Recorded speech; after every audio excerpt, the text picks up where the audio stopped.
बच्चा पार्टी मजा कैसे हो? मेरा नाम डॉक्टर आयुध है और आज है सेकंड लेक्चर रेडॉक्स रिएक्शंस का।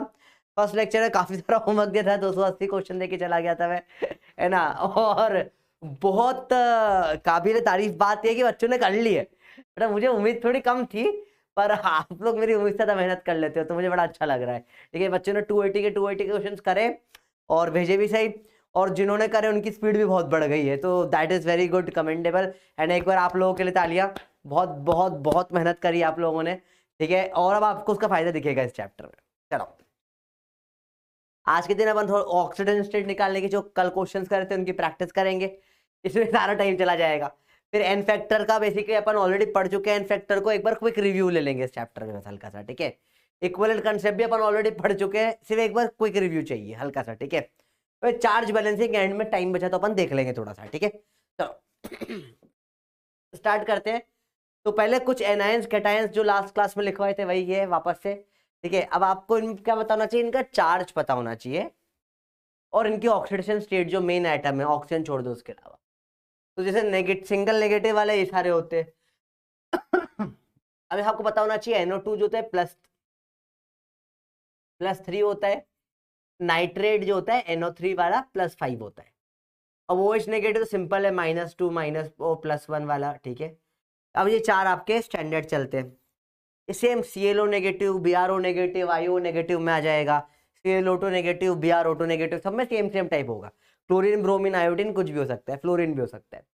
तो ClO नेगेटिव +1 होता है, देन +3 होता है, देन +5 और +7। अब ये आपको स्टैंडर्ड है, मतलब ये on tip of your tongue होना चाहिए, देखते रहिए कि हाँ ClO4 दिखा +7, टिक करेंगे अपन डायरेक्ट। ठीक है, अभी याद हो जाएगा थोड़ी देर में, रुको। कार्बोनेट +4 होता है, इनफैक्ट CO2 भी +4 होता है। होता है ऑक्जेलेट, OX से भी लिखते हैं, इसमें +3 होता है। ठीक है, सल्फाइड +4 है, सल्फेट +6 है जो कि हाईएस्ट होता है। H2O3 डाइनेगेटिव थायोसल्फेट है, ये +2 होता है ना, या +3 होता है। देखिए इसको एक बार, ये +2 होता है, +3 होता है थायोसल्फेट। मैंने आपको बताया था इसमें एक S जो होता है वो +6 होता है और एक S जो होता है वो -2 होता है। एवरेज करते हैं तो 4 दोनों का ऐड करो, 4/2 +2 हो जाएगा। फॉस्फेट +5 होता है, PO4 3 नेगेटिव। मैग्नेट और पर मैग्नेट, ये मैग्नेट +6 है, पर मैग्नेट +7 है। क्रोमेट और डाइक्रोमेट दोनों +6 होता है। इनकी ज्यादा खास बात नहीं होती, सिर्फ सफिशिएंट इतना पता होना अभी। तो ये आपके बेसिक चीजें हो गई, लास्ट क्लास में बातें हो चुकी इन चीजों की। ठीक है, तो मैं क्विकली एक रिव्यू दे रहा था इस चीज का क्योंकि इंपॉर्टेंट है एक बार मालूम होना। और अब फाइनली क्वेश्चन स्टार्ट करेंगे अपन, रेडी हो क्वेश्चन शुरू करने के लिए? चलो, तो पहले तो इसमें अब आपको थोड़ा सा ऑक्साइड का फंडा दिखा देता हूँ मैं। देखो थोड़ा सा बैक ले लेते हैं। ठीक है, बहुत सारे क्वेश्चन इसमें ऑक्साइड्स के ऊपर है। तो देखो सबसे पहले ऑक्सीजन का काफी कुछ लोचा क्लियर कर देते हैं। कब -1 आएगा, कब -2 आएगा, कैसे क्या होगा, सब एक बार क्लियर करता हूँ। देखो अब सबसे पहले देखो प्लस वाले देख लेते हैं। ऑक्सीजन की जो ऑक्सीडेशन स्टेट है -2 से लेकर +2 तक होती है। +2 वाला OF2 ही है बस सिलेबस, और +1 वाला O2F2 है। +1/2 O2PtF6 में आ जाता है ऑक्सीजन का, क्योंकि इसमें O2 पॉजिटिव होता है। O2 पॉजिटिव तो एक दो O पे पॉजिटिव तो एक पे +1/2। तो पॉजिटिव में इससे ज्यादा आपको ज्यादा आता नहीं है, ये सफिशिएंट है। तो पता पड़ गया वाले पॉजिटिव है। ठीक है, साथ में फ्लोरीन है तो दिख रहा है। देखिएगा बच्चों,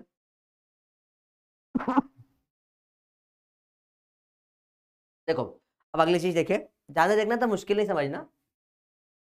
अच्छा, सर्दी लगभग, खांसी भी लगभग सही हो गई है, बस रात को थोड़ी थोड़ी आ जाती है, बाकी दिन में तो लगभग पूरी एकदम क्लियर कट हो चुका है। तो आप लोगों की दुआ लग रही है और कुछ नहीं बच्चों, आप लोगों का प्यार है। देखो आप ध्यान से, जो चीज से मुझे बोला गया था रिकवर होने में 15-20 दिन लगेंगे, ठीक है, और 1 महीने वीकनेस चलेगी, करीब करीब 1 वीक ही हुआ है, 1 वीक में रिकवर कर गया हूँ मैं। तो मतलब एक्चुअल में दुआएं लग जाती है, और जब दवा नहीं लगती तब। तो चलो देखो ध्यान से, अब अब बात करें ऑक्सीजन 99% जो होता है वो ऑक्साइड होता है -2। कब नहीं होता पता होना चाहिए। ऐसे जब भी आपको फर्स्ट ग्रुप वाले दिखे इस टाइप से Na2O2, ठीक है, या K2O2, CS2O2, Li2O2, लिथियम भी आ जाएगा, Rb2O2, या पानी के साथ में H2O2, जब भी आपको ऐसा दिखेगा, जब भी आपको ऐसा दिखेगा, ये सेकेंड ग्रुप वाले में ज्यादा जैसा दिख रहा है O2 टाइप, जैसे SrO2, CaO2, MgO2 से एग्जिस्ट तो नहीं करता बट चलो ठीक है कोई दिक्कत नहीं, BaO2, सेकेंड ग्रुप वाले में। ये सारे एग्जाम्पल होते हैं पर ऑक्साइड, इन सब में ऑक्सीजन -1 होता है।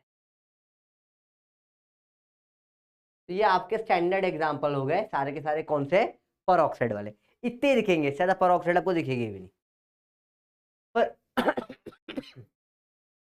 पानी में दिख जाए NaO2, KO2, RbO2, CSO2 तो ये एग्जाम्पल होते हैं सुपर ऑक्साइड। अलग से दिख जाएगा आपको सुपर ऑक्साइड के, ठीक है। तो सुपर ऑक्साइड के एग्जाम्पल ये होते हैं, इसमें ऑक्सीजन के ऊपर चार्ज -1/2। अच्छा, इनमें ही ये होता है क्योंकि इनकी प्रायोरिटी क्या आती है, ऑक्सीजन के पहले आती है। रूल नंबर 2 वाले हैं सारे के सारे, देखो क्लोरीन भी रूल नंबर 2 वाला है, 1A 2A भी रूल नंबर 2 वाले हैं, इन सबकी प्रायोरिटी ऑक्सीजन के पहले है। बाकी प्योर ऑक्सीजन आपको दिख जाए, कई बार O2 दिख जाए, O3 दिख जाए, तो इसमें तो ये 0 हो गई सही, तो खाली ऑक्सीजन है, रूल नंबर 1। अब देखो, तो यही आपको भी दिखेंगे, क्यों, क्योंकि इसमें जब प्रायोरिटी अपन इसको देंगे +1 तो ये निकल कर आएगा -1, इसे प्रायोरिटी इसको देंगे +2 तो 2 ऑक्सीजन पे -2, एक पे -1, अपने आप निकल कर आएगा, ये पर ऑक्साइड है। इसमें अगेन ये +1, तो ये इसको आप खुद देखो, इसको x मानो, 1 + 2x = 0, तो 2x = -1, x = -1/2, अपने आप निकल कर आ जाएगा, तो आपको कुछ अलग से मेहनत करने की जरूरत नहीं है। -1/2, तो ये सुपर ऑक्साइड होते हैं। इसके अलावा बचा हुआ सब जगह पे आप जहां भी देखोगे ऑक्सीजन जो होगा हमेशा -2 ही आएगा, हर जगह -2 ही आएगा, और वो ऑक्साइड ही कहलाएगा। ओजोनाइट -1/3 होता है पर बहुत रेयर है, तो अगेन वो भी कैसा दिख सकता है, इनमें से किसी में दिख जाए, तो वो जैसे Na3O टाइप कुछ हो जाए, ठीक है, तो यहाँ पे Na3O टाइप कुछ हो जाएगा, तो ना NaO3 टाइप कुछ हो जाएगा, तो ये +1 है, ये x मानोगे, तो ये 1 + 3x = 0, x = -1/3, ये ओजोनाइड हो जाए। बहुत रेयर चीजें हैं, इधर तक तो कभी बात जाएगी नहीं आपकी, इन तक बात आ सकती है, मैक्सिमम ये चीज आपको दिख सकती है जो ऑक्साइड नहीं है। इसके अलावा बाकी सब में ऑक्साइड में -2 आता है। देखिए अब ऑक्साइड को, अब ये आपको पता होना चाहिए, ये स्टैंडर्ड देखे हुए होने चाहिए। देखो सिंपल सी बात है, केमिस्ट्री में फील बहुत मैटर करती है, कि आपको फील करना पड़ता है, फील करो कहीं, बहुत अपन इतने क्वेश्चंस क्यों करते हैं, ताकि जब आप एग्जाम में क्वेश्चन देखो ना, क्वेश्चन देखते फील आ जाए, अच्छा हाँ ये होना चाहिए, तो आपको H2O2 दिखेगा, फील आ जाएगी, हाँ पर ऑक्साइड है, नाम भी क्या है, हाइड्रोजन पर ऑक्साइड, तो धीरे धीरे समझ में आने लग जाती है। अब अगला गेम देखिए, ऑक्साइड का गेम क्या होता है। देखो ऑक्साइड में स्पीड कैसे बढ़ाते हैं। अब बात करेंगे ऑक्साइड की, जैसे लेट से कोई सा भी नंबर ले लेते हैं, जैसे मैंने बोला MO, MO2, MO3, MO4, ये सारी ऑक्साइड्स है, सबके सब क्या है, ऑक्साइड्स है, ठीक है। तो MO2 MO3 तक देखते हैं। अब इसमें ऑक्सीडेशन स्टेट देखो, डायरेक्ट निकालने का तरीका क्या हो, ये MO है, MO2 है और MO3 है, इन तीन को पहले डील करते हैं। देखो ध्यान से देखना, आसान चीज है बहुत, इसमें देखो ध्यान से, ऑक्सीजन -2 है, ये न्यूट्रल है, तो ये अपने आप +2 होना ही चाहिए, तभी न्यूट्रल हो पाएगा, क्योंकि ऑक्सीजन ऑक्साइड क्या होता है, -2, ये -2 पर 2 तो -4, तो इसको +4 होना पड़ेगा। सिमिलरली इसको +6 होना ही पड़ेगा, मजबूरी है, मजबूरी है, क्योंकि नेट में न्यूट्रल है, नेट में ये चीजें क्या है, न्यूट्रल है। देखो ध्यान से, जैसे कि एग्जांपल ले लो CO का, CO जैसे इसके एग्जांपल हो जाएगा, तो CO2 ले लो या SO2 ले लो एग्जांपल, या एग्जांपल SO3 ले लो, ठीक है। अब देखो इसका एग्जांपल आप चाहो तो NO2 ले लो, सिर्फ NO2, नेगेटिव नहीं, सिर्फ NO2।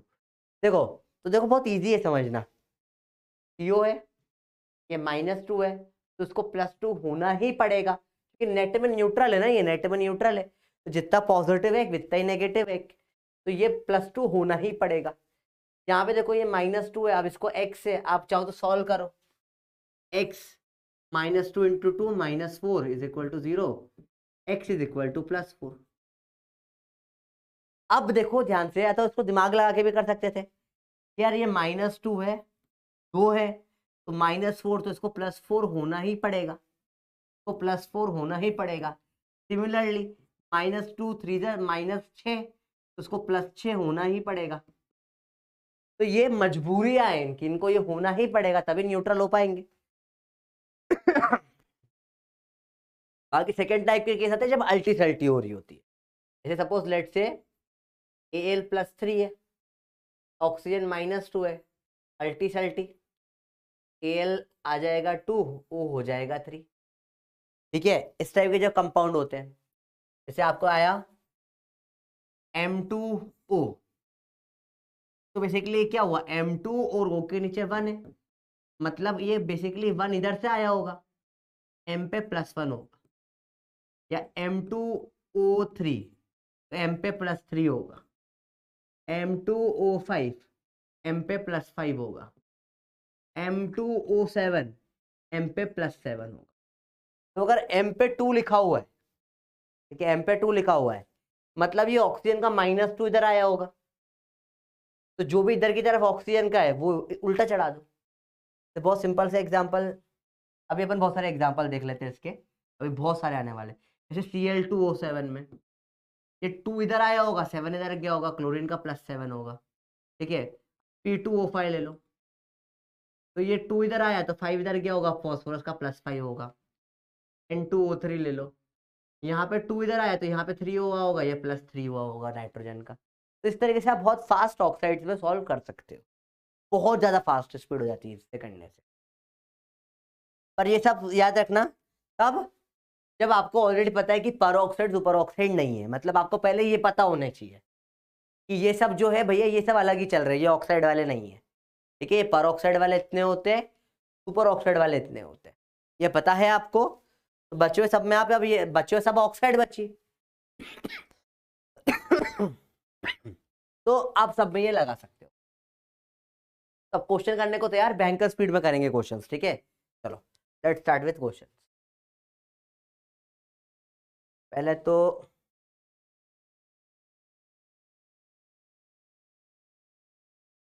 हटा दे, थोड़ा सा सुंदर हो जाएगी चीजें।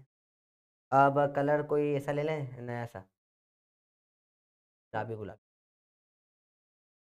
स्टार्ट करें, देखो डायरेक्ट H2O, तो अब ये स्टैंडर्ड कंपाउंड है क्या, हाइड्रोजन ऑक्साइड ही H2O होता है, H+1 ऑक्सीजन -2 Li2O। अब ये स्टैंडर्ड ऑक्साइड दिख रही है आपको, ठीक है। Lithium +1 oxygen -2, sodium +1 oxygen -2, potassium +1 oxygen -2, +1 -2 +1 -2।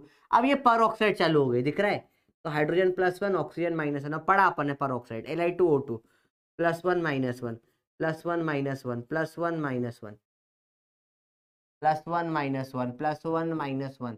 अब ये सुपर ऑक्साइड चालू हो गई यानी O2, तो +1 -1/2 +1 -1/2 +1 -1/2 +1 -1/2। अब देखो यहाँ पे सेकेंड ग्रुप चालू हो गया, फिर से नॉर्मल ऑक्साइड चालू हुआ, +2 -2 +2 -2 +2 -2 +2 -2 +2 -2। अब देखो सेकेंड ग्रुप में क्या चालू हो गए, पर ऑक्साइड जो अपन ने पढ़ा, +2 -1 +2 -1 +2 -1 +2 -1। अब यहाँ से जो है, यहाँ पे फर्स्ट सेकंड ग्रुप खत्म हो गया, अब पर ऑक्साइड सुपर ऑक्साइड सबका यहाँ पे लफड़ा खत्म हो गया।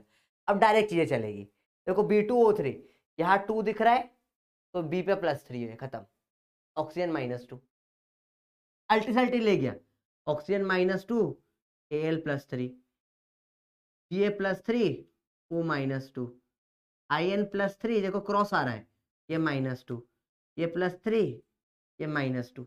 बस 1A 2A पे नहीं लगता बेटा, है ना, बाकी सब पे डायरेक्ट लगता है। अब Tl2O यहाँ पे 1 है, +1 -2 CO। अब डायरेक्ट लिखा है मैंने, जब MO है तो ये +2 है, MO2 में +4, MO3 में +6, और अगर M2OX है तो ये जो है +X है, डायरेक्ट O-2 है। ये डायरेक्ट चलते हैं, बस 1A 2A पे नहीं चलता, बाकी सब पे डायरेक्ट चल जाता है ये। तो ये डायरेक्ट +2 है, ये +2 है। अब Fe2O3 जो है ये क्या हो जाएगा, ये +3 हो जाएगा। क्यों, यहाँ पे 2 है तो 2 इधर, ये 3 इधर आ गया। अब Fe3O4 अलग से निकालना पड़ेगा। CO2 +4 है, देखो MO2 +4 होता है, SiO +2 है, SiO2 +4 हो जाएगा, GO2 +4 हो जाएगा, SnO2 +4 हो जाएगा। Fe3O4 निकालना सीखना है।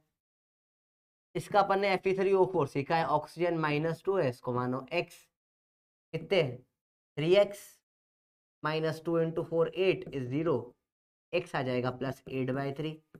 और उसके बारे में अपन ने ऑलरेडी पढ़ा है, मिक्स ऑक्साइड होता है FeO डॉट Fe2O3, एक +2 वाला, 2 +3 वाले। तो अब ये आपको स्टैंडर्ड चीजें तो ऑलरेडी अपन देख चुके लास्ट क्लास में, ठीक है, और बाकी तो ये सारे अपन ने देख लिए। चलो ठीक है, चलो मैं पॉज कर रहा हूँ, एक सेकंड, नोट कर लो, जिसने आंसर निकाल लिया एक बार चेक करना चाहे तो चेक कर ले अपने आंसर्स, ठीक है। ऑक्सीजन सब में -2 चलेगा, बस फर्स्ट और सेकंड ग्रुप तक में, यहाँ तक का लोचा होता है ऑक्सीजन का। इसका तो फिर ऑक्साइड -2 -2 -2 ही चलता है। चलिए अगले सवाल पे आ जाए।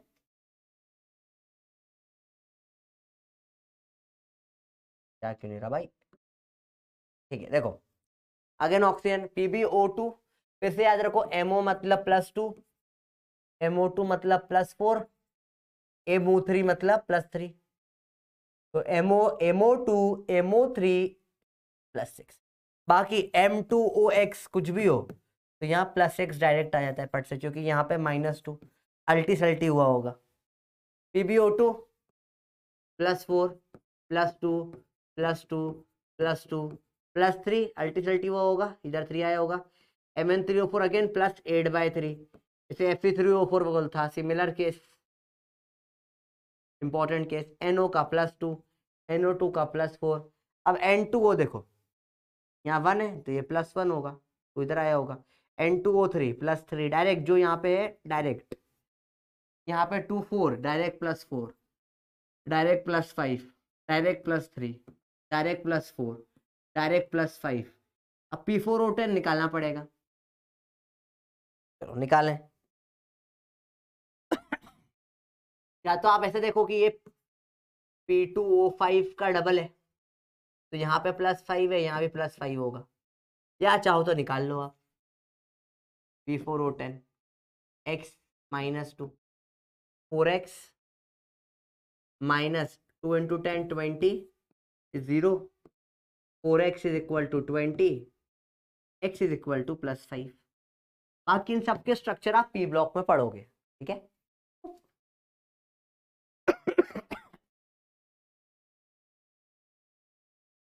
सॉरी बैक पीछे आना था ना, पूरे नहीं हुए थे। चलो AS2O3 +3 +5 +3 +5, भाई जो यहाँ दिख रहा है इधर डालते जा रहा हूँ बस, और कुछ नहीं। यहाँ पे क्या हो जाएगा +3, यहाँ पे हो जाएगा +5, 0 0 क्योंकि प्योर है, खाली अकेला है। SO2 +4 SO3 +6 SiO2, तो देखो SiO2 +4 +4, OF2 फ्लोरीन वाले आ गए, फ्लोरीन वाले OF2 oxygen +2 fluorine -1, again exceptional case था, और ये +1 ऑक्सीजन और फ्लोरीन -1 एक्सेप्शनल केस था। ये सब ये कुछ कुछ स्पेशल केसेस होते हैं, ये स्पेशल केस थे, पहले बात कर ली इनके अपन ने, ठीक है। अगर डायरेक्ट यहाँ पे 1 है Cl2O, तो यहाँ Cl +1 हो जाएगा, यहाँ +3 हो जाएगा, यहाँ +5 हो जाएगा, यहाँ +7 हो जाएगा, यहाँ Br +1 हो जाएगा, +3 हो जाएगा, +5 हो जाएगा, +7 हो जाएगा। आप देखो कि सेकेंड देखते थे फट फट आंसर लगा सकते हो आप। अब Br3O के स्पेशल केस था, इस अगेन स्पेशल केसेस है, या 16/3 आया था इसका निकल के आंसर। ठीक है, लास्ट क्लास में किया था अपन ने। अब ये स्पेशल केस है, ये +1 हो जाएगा क्योंकि 1 है यहाँ पे। आपको बेसिकली बात समझ में आ गया, सिर्फ स्पेशल केसेस पता हो तो बच्चे तो बड़ निपटा दोगे। 80 क्वेश्चन यूं ही हो चुके हैं हवा में। ठीक है, स्पेशल केसेस क्या थे? OF2, O2F2, P4O10, Br3O8, Mn3O4। ज्यादा स्पेशल केस नहीं, कुछ कुछ स्पेशल केसेस होते हैं। यहाँ पे क्या आ जाएगा? तो फिर से हटा दें, यहाँ जाएगा +3, +5, +7, X0 +2, O2 तो +4, O3 तो +6। तो ये सारे लगभग लगभग अपन ने ऑक्साइड्स कर लिए। तो देखो इतने तो अपन ने, कितने 86 क्वेश्चन तो यूं ही हो गए, फट से स्पीड में हो रहे। पर ये तब हो पा रहे हैं जब आपको ऑलरेडी कंसेप्ट समझ में आ गया। ठीक है, आपको पता होना चाहिए कब पर ऑक्साइड, कब सुपर ऑक्साइड और कब प्लस वाले ऑक्सीजन है। वो अपन ने देख लिया स्टार्टिंग में, फिर तो फटाफट फटाफट पता है। अगर ऑक्साइड तो झट आप निकाल सकते हो किसी की भी। ठीक है, आप काफी स्पीड में निकाल सकते हैं, एक बार और निकालो स्पीड में निकल जाएगी चीजें। चलो अब फ्लोरीन पे आ जाता है। अब यहाँ पे गेम सिंपल सा गेम चलता है ऐसे, ये हाइड्रोजन +1, फ्लोरीन -1, +1 -1, क्योंकि फ्लोरीन -1 पता है। अब Na2 0, K2 0 क्योंकि अकेला अकेला है। K+1, fluorine -1, +1 -1, +1 -1। अब Mg+2 होता है, फ्लोरीन -1 होता है। ये देखो बैलेंस होकर 0 हो जाएगा। +2 -1, +2 -1, देखो ना, -1 × 2 -2, 0 हो जाएगा। +2 -2, NaCl +1 -1। अब ये जो कॉमन सेंस वाले हैं, कैल्शियम +2, क्लोरीन -1, PCl2। अब देखो इसमें क्लोरीन -2 दो होंगे तो ये +2 होंगे। अब -1 के 2 क्लोरीन लगेंगे। आप इसको थोड़ा सा इमेजिन भी कर सकते हो, जैसे देखो Pe में Cl, ये क्लोरीन भी ले गया इलेक्ट्रॉन -1, ये भी ले गया -1, प्लस प्लस +2 होगा। सिमिलरली तीनों ले जाएंगे, यहाँ +3 हो जाएगा, -1 +3 -1 +3 -1। अब यहाँ क्या हो जाएगा? +4, क्योंकि 4 क्लोरीन 4 ले जाएंगे कार्बन से खींच के इलेक्ट्रॉन, 4 फ्लोरीन भी 4 ले जाएंगे, 4 ब्रोमीन भी 4 ले जाएंगे, अगेन 4 क्लोरीन 4 ले गए, 3 क्लोरीन 3 ले गए, 3 क्लोरीन, क्योंकि क्लोरीन एक ही लेके आता है, ऑक्सीजन 2 लेके आता था, +3 हो गया। बाकी क्लोरीन तो -1 -1 ही चल रहा है। PCl5 +5 -1। ClF में देखो बेटा, अब इसमें देखो ध्यान से देखो, ये सारे के सारे फ्लोरीन टाइप्स चलते हैं। ठीक है, तो याद रखना प्रायोरिटी क्या रहती है इनमें, अपन ऑलरेडी देख चुके हैं। सबसे ऊपर आता है फ्लोरीन, फिर क्लोरीन, फिर ब्रोमीन, फिर आयोडीन। जो इनमें से पहले आएगा वो -1 होगा। तो Cl और F में ऊपर ज्यादा इलेक्ट्रोनेगेटिव कौन होगा? फ्लोरीन। तो ये -1, ये +1। फ्लोरीन -1 तो ये 3 आ गए, तो यहाँ +3 होना पड़ेगा। ये -1 +1, ये कितने आ गए? 3 आ गए -1 के, तो इसको +3 होना पड़ेगा। अब यहाँ 5 आ गए -1 के, तो इसको +5 होना पड़ेगा। यहाँ -1 +1, यहाँ -1 के 3 आ गए, तो इसको +3 होना पड़ेगा, तभी तो बैलेंस होकर 0 होगा। यहाँ -1 के 5 आ जाए तो -5, ये होना पड़ेगा +5। ना, इस -1 के 7 आ गए तो इसको होना पड़ेगा +7। ऐसे वाले सवाल हो जाते हैं, इसको इंटर हेलोजन कंपाउंड्स बोलते हैं। ठीक है, मैंने पूरी समझो पूरा अपना एनसीईआरटी को निकाल के जितने क्वेश्चन बन सकते थे अपन ने बना लिए हैं। चलिए बच्चों, यहाँ तक क्लियर है, आई होप सो। चलो अब कुछ और सवाल देखते हैं। चलो ये अगेन थोड़ा सा और इस टाइप के क्वेश्चन है, सिंपल फ्लोरीन मोलिन टाइप। अब देखो BrCl में क्लोरीन ज्यादा नेगेटिव होता है, देखो फ्लोरीन, फिर क्लोरीन, फिर ब्रोमीन, फिर आयोडीन। ज्यादा इलेक्ट्रोनेगेटिव कौन होता है इसमें? क्लोरीन। तो ये -1 +1 -1 +1, -1 के 3 आ गए तो इसको +3 होना पड़ा। अगेन -1 के 3 आ गए तो इसको +3 होना पड़ा। XeF2 फ्लोरीन -2 के 2 हो गए तो +2 होना पड़ा। ये 4 चुरा के ले गया, 4 -1 4 चुरा के ले गए तो +4 होना पड़ा। ये अगेन 4 चुरा के 6 चुरा के ले गए तो इसे +6 होना पड़ा। XeO4 अब ये +8 जाएगा, क्यों जाएगा? एक ऑक्सीजन -2 होता है, एक ऑक्सीजन -2 होता है, कितने गए? 4, तो -8 गए तो +8 होना पड़ा। आप चाहो तो एक्स वाले मेथड से कोई भी कर सकते हो बेटा। XeO4 इसको x मान लो, -2 मान लो, x -8 = 0, x is equal to +8। मुझे पसंद नहीं आता, बहुत स्लो हो जाता है ये मेथड, मतलब ये लास्ट रिसोर्ट होता है, सबसे लास्ट। अब देखो इसमें 2 फ्लोरीन 2 ले गए और 2 ऑक्सीजन 4 ले गए, समझो इसको। ऑक्सीजन का -2 होता है 1 का, कितने गए 2, तो -2 देखो, तो ऐसे गिन लो आप चाहो तो। ऑक्सीजन के 2 गए, 1 2 3 4, और फ्लोरीन के 1 1 5 6, तो ये +6 होगा। फिर भी नहीं तो आप इसको x मान के सॉल्व करो, देखो XgO2F2 x लो -2 -1, देखो अब ध्यान से, x 2 2 ज़ा 4, 1 2 ज़ा 2, x -6 0, x + +6। या उल्टा सोच सकते हो, एक ऑक्सीजन 2 ले गए, 2 ऑक्सीजन ले गए 4, फ्लोरीन का 2 फ्लोरीन ले गए 2, 4 और 2 6 चले गए, तो +6 बचना चाहिए यहाँ पे।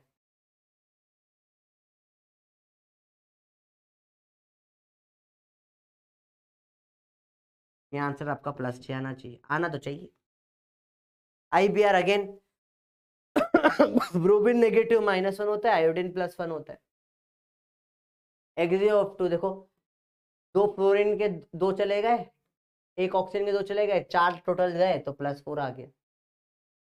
अब FeCl2 में 2 क्लोरीन -1 के 2 ले गए, ये +2 हो गया।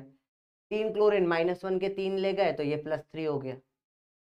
देखो 2 क्लोरीन, अब देखो यहाँ पे ये +1 है, ये -1 है, देखो ध्यान से। सर ये कैसे करा आपने, देखो Cu2Cl2, वैसे भी लिख सकते हो CuCl, मतलब सिर्फ कैलकुलेट करने के लिए। तो ये -1 ले जाएगा तो +1 बचेगा, डबल करने पे थोड़ी ना कोई बदल जाएगा, 2 होगा ऐसे। तो एक तरीका ऐसा हो गया करने का, आप डायरेक्ट फटाफट से करना चाहो तो तरीका, आप प्रॉपर सॉल्व करो। Cu2Cl2 तो x लो -1, 2x -2 = 0, सॉल्व करोगे तो x +1 आ जाएगा। और यहाँ पे देखो अगला क्लोरीन -1 2 चले गए, कॉपर +2 आना पड़ेगा ये वाला।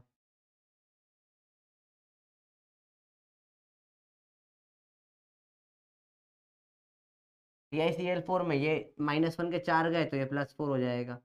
ये -1 के 2 गए, तो ये +2 हो जाएगा। अब KMnO4 मैंने बताया आपको +7 है, K2MnO4 +6 है। अब ये कुछ कुछ स्टैंडर्ड है जो मैंने आपको याद करवा रखे हैं, तो ये उसके हिसाब से चीज़ें चलती है बहुत सारी यहाँ पे, इनको अलग से देख लेंगे अभी अपन। KMnO4 देखना है, K2MnO4 देखना है, K2CrO4 देख लेना है। ये +6 वाला प्लस, ये भी +6 +6 MnO2। अब ये डायरेक्ट देखो, ये ऑक्सीजन -MnO2 CO2 टाइप +4 है, ये देखना है, ये +4 हो जाए। MnF2 -1 के 2 ये +2 होगा। COCl2 bleaching again star case, important case है। SOCl2 में कोई सा इंपॉर्टेंट नहीं, नॉर्मल सा केस है। वही सेम लोग, 2 क्लोरीन के -1 चले गए, -2, ऑक्सीजन का भी -2 गया, 4 गए, ये हो जाएगा +4। इसमें अगेन -1 के 2 गए, -2 के 2 गए, -4 -2 -6, ये हो जाएगा +6। आप x लेके भी कर सकते हो, सेम आंसर निकल कर आएगा, स्पीड बहुत फास्ट हो जाती है इसमें। ठीक है, अब H2SO2 वाले एग्जाम्पल, अब सब में आपको सल्फर को x मानना होता है, हाइड्रोजन +1 है, ऑक्सीजन -2 है, सॉल्व करो और आपका आंसर निकल के आ जाएगा। मैं इसको डुप्लीकेट कर देता हूँ, जो अपन ने अब तक कर लिए वो छोड़ के बच्चे में मिटा दूंगा। ठीक है, फिर बच्चे में सॉल्व करते हैं।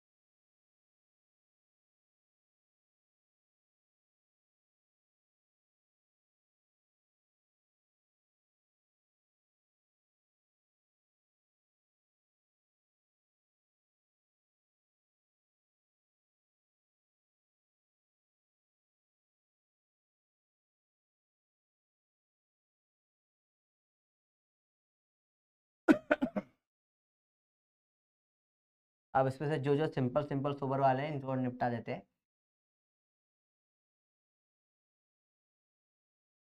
इनको हटाओ, तो चलो ढंग वाले सॉल्व करें। देखो KMnO4, K2MnO4, K2CrO4, चलो ये 4 फटाफट। देखो बेटा, KMnO4 बोलो या फिर MnO4 नेगेटिव बोलो, दोनों क्या होता है, पर मैग्नेट। सही में बता चुका हूं तुम्हें, इसमें ये +7 होता है, याद ही है, आपको भी याद ही होना चाहिए, पर फिर भी निकालना सीख लेते हैं। देखो निकालने के 2-3 तरीके होते हैं, समझो। यहाँ +1 है, ऑक्सीजन -2 है, x है, 1 + x -8 = 0, x = +7। यहाँ से पहला तो तरीका ये डायरेक्ट हो गया निकालने का, जो बहुत ईजी है। दूसरा तरीका इस KMnO4 नेगेटिव यहाँ से भी निकल जाता है पर मैग्नेट का। यहाँ से कैसे निकलता है, देखो बहुत सिंपल सी बात है। ये x ले लो -2, अब देखो x -8 = 0 नहीं है, यहाँ चार्ज नेट में -1 बचता है, =-1 हो जाएगा। तो आगे x उधर जाके x = +7 आ जाता है। दोनों तरीके से आप इसका निकाल सकते हो पर मैग्नेट का। क्या रहता है मैग्नेट, K2MnO4 या MnO4 2 नेगेटिव, दोनों केस में क्या हो जाएगा, फिर से वही x मानो, सॉल्व करोगे तो +6 निकल के आ जाता है। फिर K2CrO4 CrO4 डाइनेगेटिव क्रोमेट, दोनों केस में x मानो +6 निकल के आ जाएगा अपने आप, एक ही बात है। K2Cr2O7 या सिर्फ Cr2O7 डाइनेगेटिव डाइक्रोमेट बोल लो, दोनों केस में +6 निकलेगा, एक ही बात है। तो मेनली तो नाम पता होना चाहिए, ये है मैग्नेट, ये है क्रोमेट और ये है डाइक्रोमेट।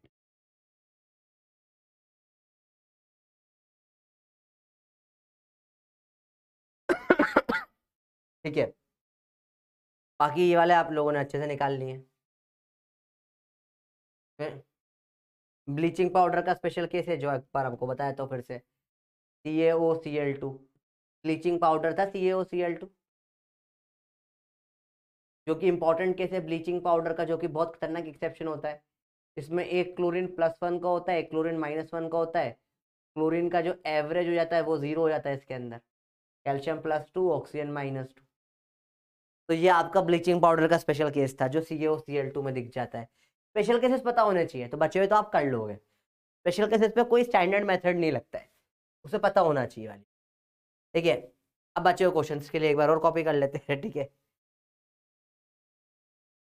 चलो बचे हुए क्वेश्चंस के लिए अपन अब इन सबको डिलीट कर देते हैं। बढ़िया, लास्ट पेज पे पॉज ले लेता हूँ, एक बार किसी को नोट करना हो तो डिलीट कर रहे हैं। ठीक है, अपन बचा हुआ देख आराम से देखेंगे, कोई जल्दीबाजी नहीं है, अपने को आराम आराम से करना है, अच्छे से करना है, परफेक्शन से। देखो अब इन सब में तरीका क्या होता है, H2S2 H2SO2 H2SO3 H2SO4 जितने भी सब होते हैं। ठीक है समझ लो आप, हमेशा H2SO2। अब दो तरीके होते हैं सॉल्व करने के, मतलब एक तो स्टैंडर्ड तरीका होता है, एक मेरा पर्सनल तरीका है, इससे मैं सॉल्व करता हूँ क्वेश्चनों को। पहले तो स्टैंडर्ड है, इसको +1 है, ऑक्सीजन -2, इसको लिया x, तो 2 + x 2 to the 4 0, x = 4 - 2 x = +2। ये एक डायरेक्ट तरीका हो जाता है। एक और तरीका जो मैं सोचता हूँ, मुझे पता है H2O पानी होता है, मैं पानी एलिमिनेट कर देता हूँ। देखो मैं क्या करूँगा, ये H2SO2 है, मैं इसमें से एक H2O हटा दूंगा, क्योंकि H2 हटाने में भी क्या हुआ, 2 +1 गए और एक -2 गया, तो नेट में तो कोई फर्क आएगा नहीं चार्ज में किसी के भी। H2O हटा दिया, सिर्फ SO बचा। देखो H2 गया और एक O चला गया, तो बचा SO। और जब भी होता है MO तो क्या होता है, +2 होता है, ये डायरेक्ट +2 हो जाएगा। अब यहाँ मैंने बहुत सारी मेंटल कैलकुलेशन करी, जैसे मैं इसको देखूंगा ना, देखो फट से कैसे देखूंगा मैं, ध्यान से देखना। मेरे को यहाँ पे एक H आपको दिख रहा है H2SO2, मैंने H2O निकाल दिया, सिर्फ SO बचा तो +2। H2SO3 मैंने H2O निकाल दिया तो SO2 बचा तो +4। मैंने H2O निकाल दिया तो सिर्फ SO3 बचा, ठीक है, तो सिर्फ क्या बचेगा, SO3 बचेगा, तो +6। ऐसे डायरेक्ट निपटा सकता हूँ ये वाले सवाल में, और कोई दिक्कत नहीं। अगर आपको प्रॉब्लम आती है तो आप स्टैंडर्ड तरीके से सॉल्व, चलो मैं छोड़ देता हूँ ये तरीका भी आप लोगों के लिए, वरना आप स्टैंडर्ड तरीके से सॉल्व कर सकते हो। H2SO3 भी करके दिखा देता हूँ बेटा, दो तरीके से। मैंने इसमें क्या करा, मैंने H2O +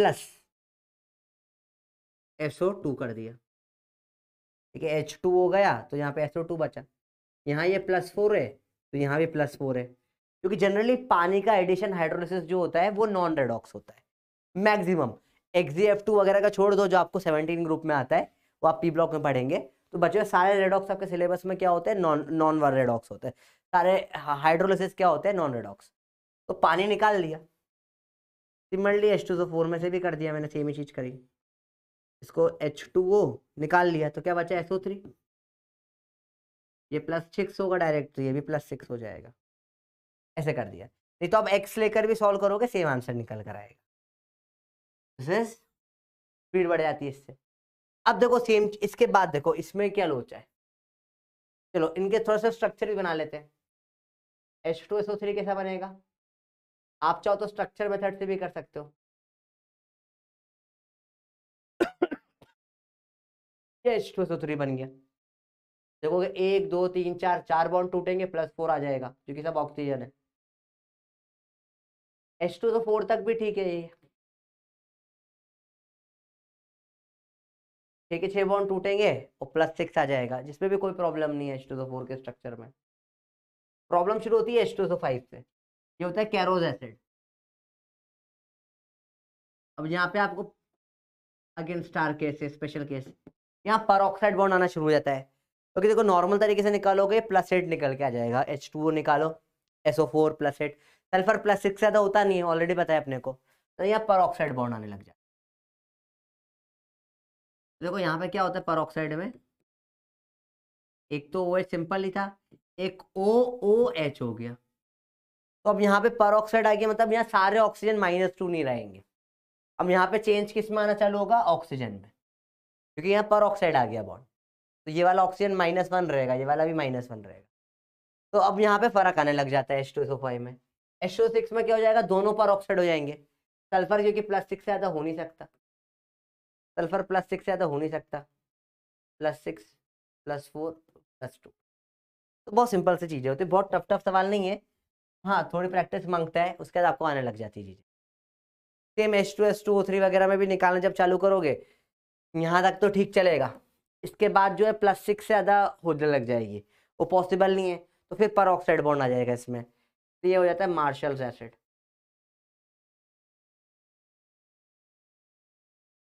मार्शल एसिड, चलो अगले पेज पे देख लेते हैं इसको अपन एक बार और। इसमें बहुत सारी चीजें आपको सीखने को मिलेगी धीरे धीरे।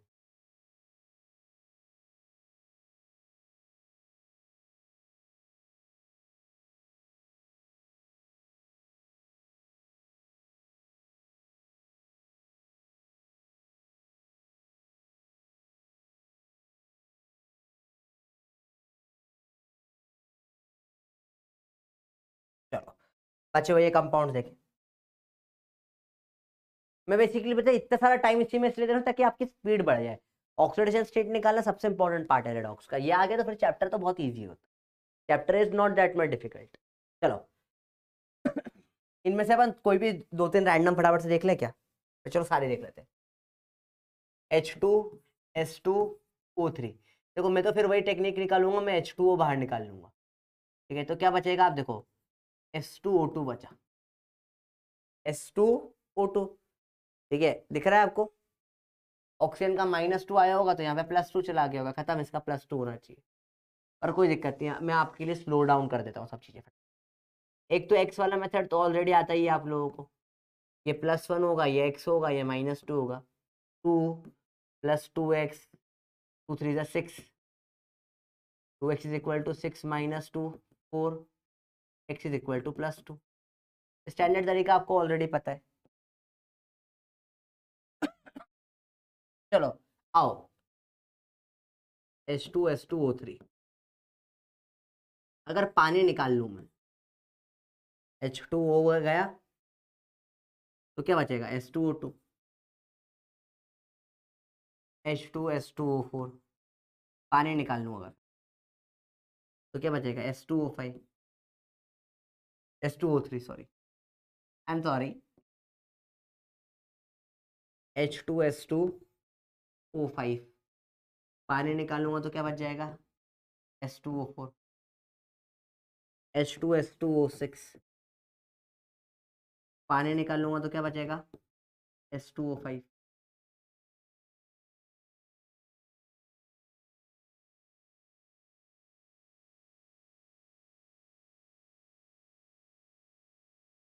H2S2O7। अगर पानी निकाल लिया तो क्या बचा? H2O6। अब ये कोई एक्चुअल कंपाउंड्स नहीं होते, पर ये फट से आंसर लाने में हेल्प करते हैं। माइंड में मेरे यही चलता है, पानी निकाल लो, क्या बचा? 2, ये सीधे +2, देखो यहाँ 2, ये सीधे +3 हो जाएगा, ये सीधे +4 हो जाएगा, ये 2 है तो इधर +5 हो जाएगा, जो आपको ऑक्साइड में डायरेक्ट करना सिखा रखा है। डायरेक्ट +6 हो जाएगा, फट से इधर भी आंसर सेम चल जाएगा, +6 +5 +4 +3 +2। ये आपकी सारी ऑक्सीडेशन स्टेट निकल गई। यहाँ तक चलेगा, इसमें फिर से लोचा आ जाएगा, मार्शल एसिड है ये। अच्छा, H2S2O7 जो होता है इसको ओलियम भी बोलते हैं। बाकी ओलियम आप डेप्थ से पढ़ोगे, H2S2O7 का एक और नाम अभी आप ओलियम बोल सकते हो। H2S2O को आपको बता रखा है क्या बोलते हैं बेटा? Marshall acid.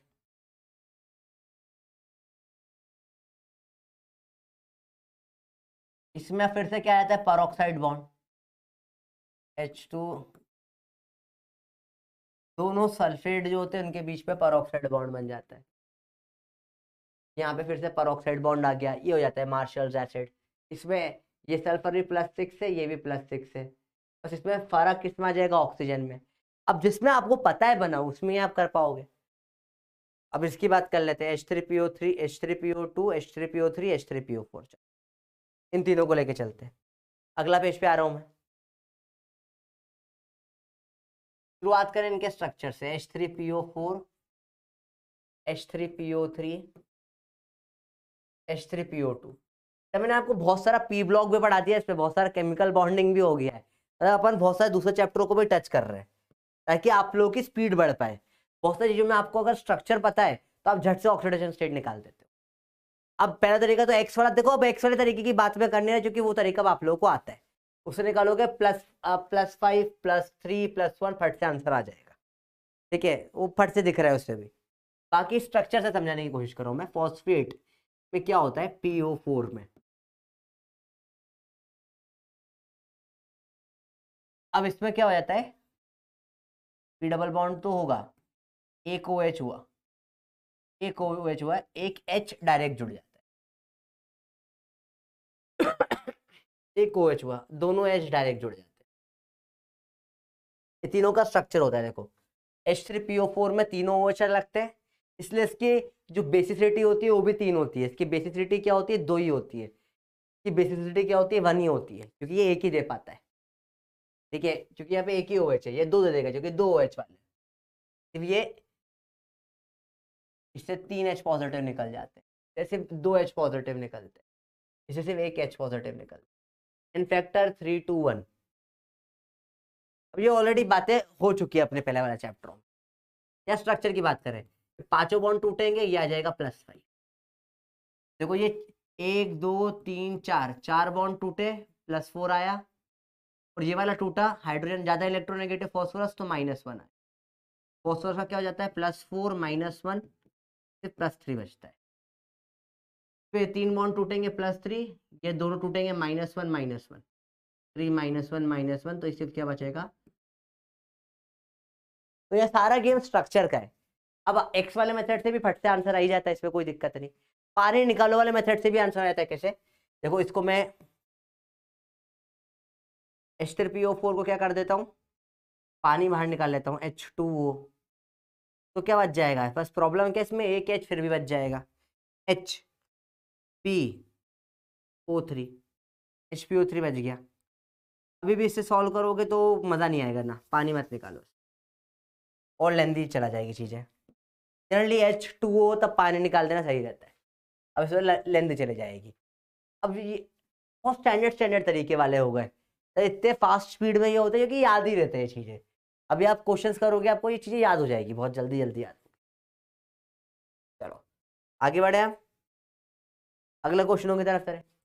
अब H3PO5 जो होगा, इस पे फिर पर ऑक्साइड बॉन्ड आ जाएगा, क्योंकि फॉस्फोरस +6 से ज्यादा नहीं हो सकता, फॉस्फोरस +5 से ज्यादा नहीं हो सकता, तो ये मैक्सिमम +5 भी हो सकता है। इसमें क्या आ जाएगा? पर ऑक्साइड बॉन्ड, तो जो अपन बनाते हैं P डबल बॉन्ड हो, एक OOH हो जाएगा, और नहीं। अब ये आपको सल्फेट हो गया, ये हो गया, तब तो मॉडिफाई करना आ जाना चाहिए।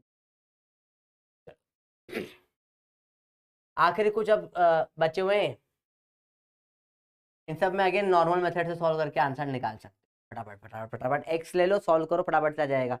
चाहो तो H4 दिख रहा है तो दो दो पानी निकाल सकते हो, तो भी आंसर निकल कर आ जाता है इसमें, क्योंकि यहाँ पे H4 है। H3 वाले में पानी निकालना लोचा था, जो कि इसमें एक H बच जाता है, दो निकाल लो पानी पानी, तो फटफट आंसर आ जाएगा आपका। तो इन चारों को देख लेते हैं। H4P2O4 से H4P2O8 तक, चलो फटाफट से देखो। H4P2O4,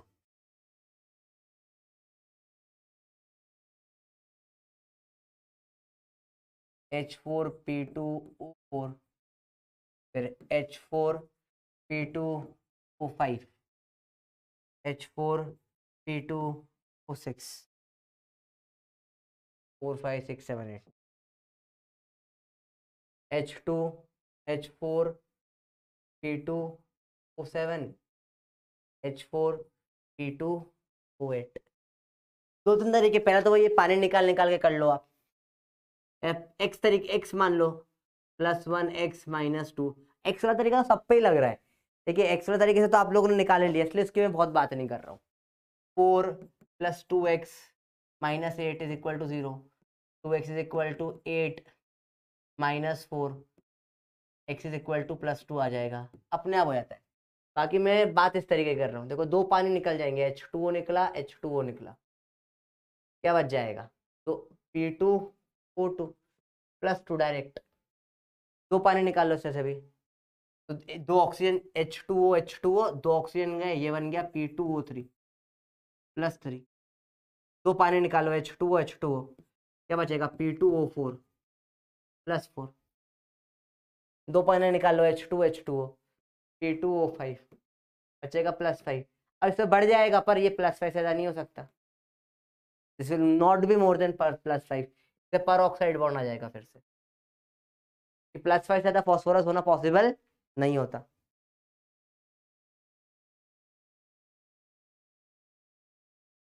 चलिए, तो ये कुछ कुछ सवाल हो गए।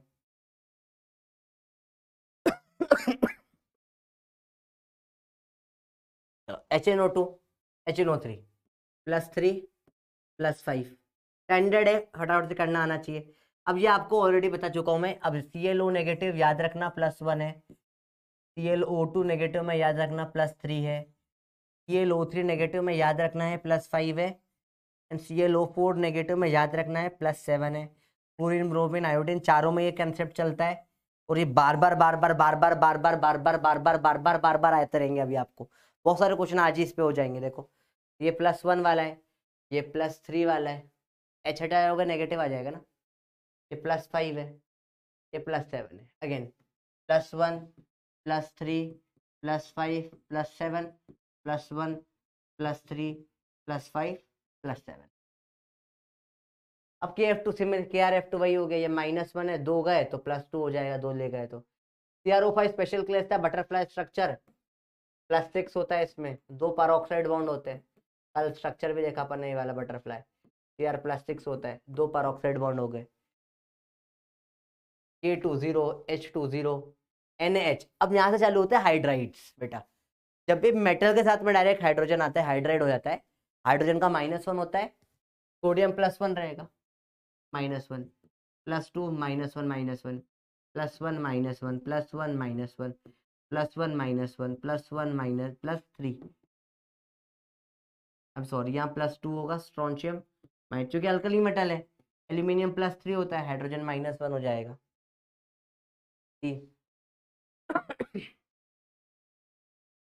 बोरोन हाइड्राइड में भी ठीक है, अभी इसमें थोड़ा सा देखना पड़ेगा एक बार, क्योंकि बोरोन इलेक्ट्रोनेगेटिव होता है। अब ये -3 +3 चल हो जाएगा, -4 +1 चल हो जाएगा। देखो हाइड्रोजन में बस ये कुछ लिमिटेड ही होते हैं हाइड्राइड वाले, ठीक है। एक NaBH4 हो जाएगा, LiLH4 हो जाएगा, इसमें ये +1 है, ये +3 है, ये -1 है। अब ये पता है वही कर पाएगा, +1 +3 -1 को पता है वही कर पाएगा, ठीक है। बाकी लोगों को करने में प्रॉब्लम आएगी।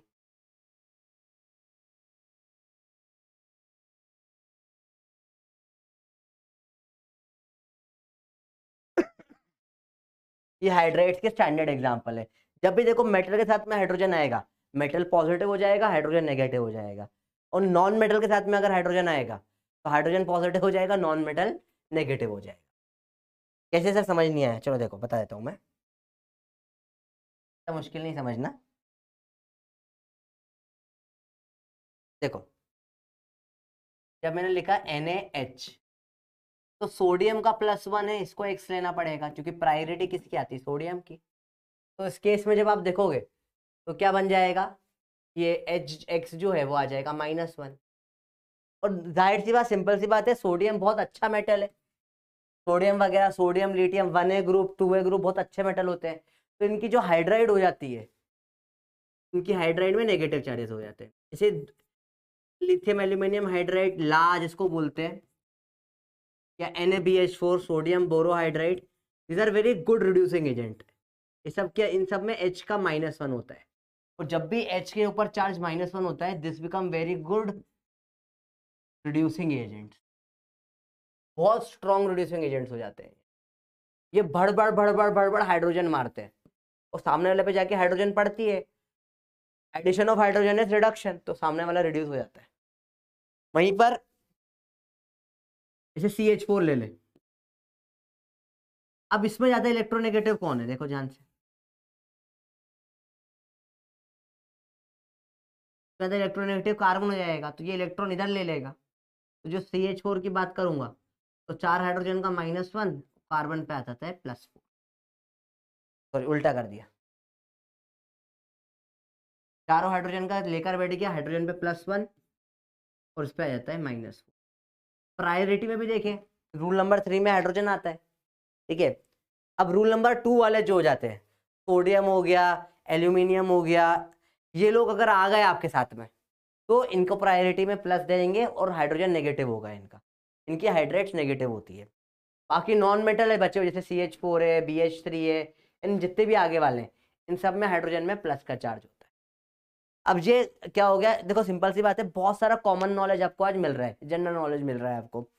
अब ये पूरा केमिस्ट्री के स्पैन में चल रहा है, अपन ने बहुत सारा P ब्लॉक, केमिकल बॉन्डिंग, अलग अलग चैप्टर से ले लेके चीज कंसेप्ट सीख लिए, कई सारे स्ट्रक्चर्स अपन ने पढ़ लिए इस चैप्टर के अंदर, ताकि आपका एक बेस रेडी हो जाए और कुछ नहीं। चलो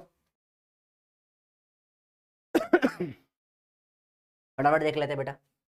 तो इसमें क्या हो जाएगा, ये +1 हाइड्रोजन, हाइड्रोजन +1, अब प्रायोरिटी इनको मिलेगी, 3 +1 तो -3, 3 +1 तो -4, NH3 में हाइड्रोजन +1, यह आ जाएगा -3, 3 है।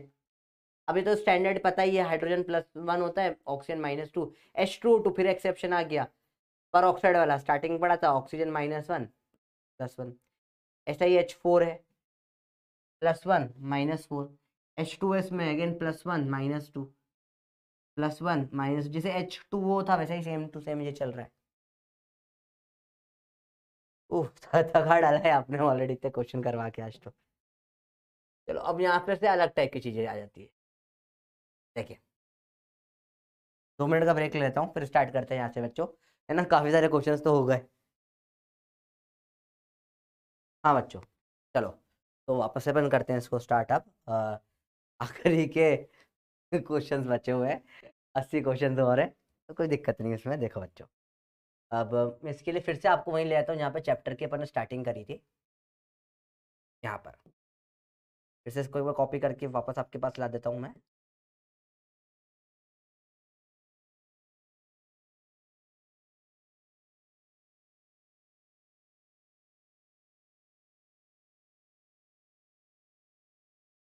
देखो फिर से गेम वही है। अब आप इसको प्रॉपर हर बार सॉल्व करने बैठोगे तो हर बार आपको सॉल्व करने में बहुत टाइम जाएगा। जैसे आप इसको सपोज +4 लोगे, सल्फर को X लोगे, इसको -2 लोगे, पूरा सॉल्व करोगे, +4 निकल कर आ जाएगा, मतलब कोई बहुत बड़ी बात नहीं है +4 आना।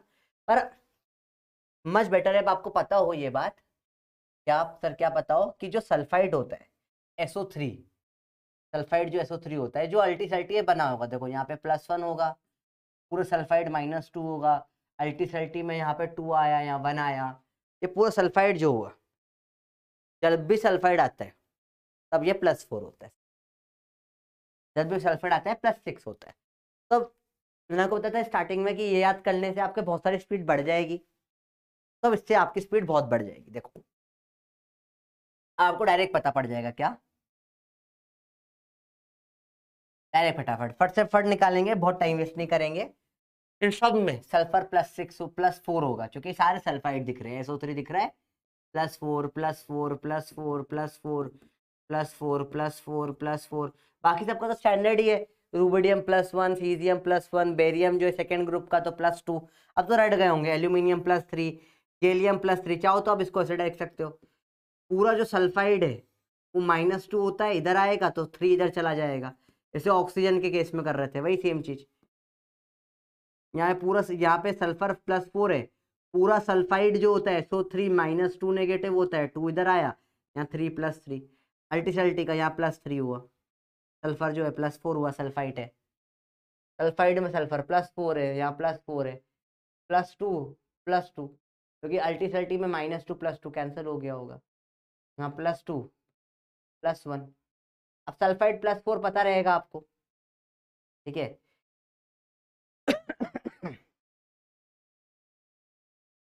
और ज्यादा कंफ्यूजन होता है आपको इसके अंदर करने में, तो आप पूरे सल्फाइड को उठा के ऑक्सीजन पे रख दो, जो कि ऑक्सीजन भी तो -2 ही होता है। देखो सेम क्वेश्चन अगर मैं ऑक्सीजन के टर्म में देखता, ये SRO, PbO, CuO और Cu2O, दोनों किस में दिख रहा है आपको? यहाँ पर क्या होगा, +2 +2 +2, और इस केस में यहाँ 1 तो यहाँ +1, यहाँ minus. Exactly same to same way में ये भी सॉल्व हो जाते हैं, इनमें बहुत सोचना नहीं पड़ता है। हाँ, मोल कंसेप्ट लेक्चर नंबर 10 के बाद ये आपको बनाना सिखाया था, बस वही सेम चीज रिपीट हो रही है, इसलिए मैंने बोला मोल कंसेप्ट एक बार देखा हो, स्पीड बढ़ जाएगी और कुछ नहीं। बाकी नहीं तो एक्स वाले मेथड से तो सब आंसर निकल के आता है। ये सल्फाइड अगेन देखो, ये पूरा -2 होता है, यहाँ पे +2 ही होना चाहिए तभी। अब सल्फाइड +4 नहीं लिख रहा मैं। अब देखो यहाँ पर अल्टीसल्टी हुआ है, यहाँ पे 3 आया है, यहाँ का 2 इधर आया है, ये 2 होता है तो ये +3 होना चाहिए। अब नाइट्रेट जो होता है, अब पता होना चाहिए NO3 नेगेटिव में नाइट्रोजन +5 है। कैसे पता पड़ेगा, बता देंगे आपको। जब भी NO3 नेगेटिव आएगा नाइट्रेट +5 होगा, और पूरे NO3 पे चार्ज -1 होता है। ठीक है, जो टेबल अब देखो, जो टेबल बताया जैसे बहुत हेल्प मिल जाएगी आपकी डायरेक्ट ही। इन सब में फटाफट करो, नाइट्रेट +5 +5 +5 +5 +5, बाकी सारे +1, ऑक्सीजन सारे -2 +5, नाइट्रेट +5 +5 वही +5 +5 +5, अब +5 +5 +5 प्लस सारे नाइट्रेट +5।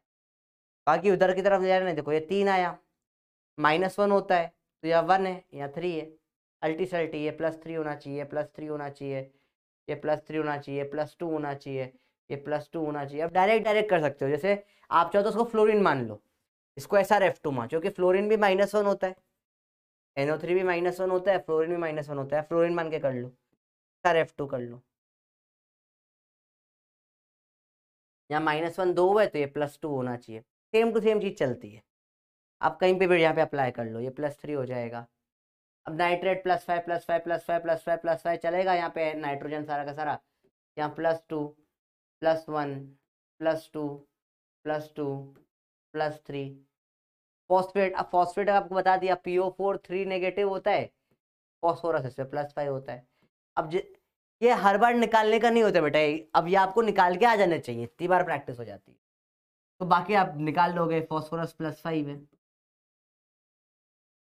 +5 +5, और देखो अल्टीसल्टी का 3 3 3 3 दिख रहा है सब में आता हुआ, 3 नेगेटिव वाला।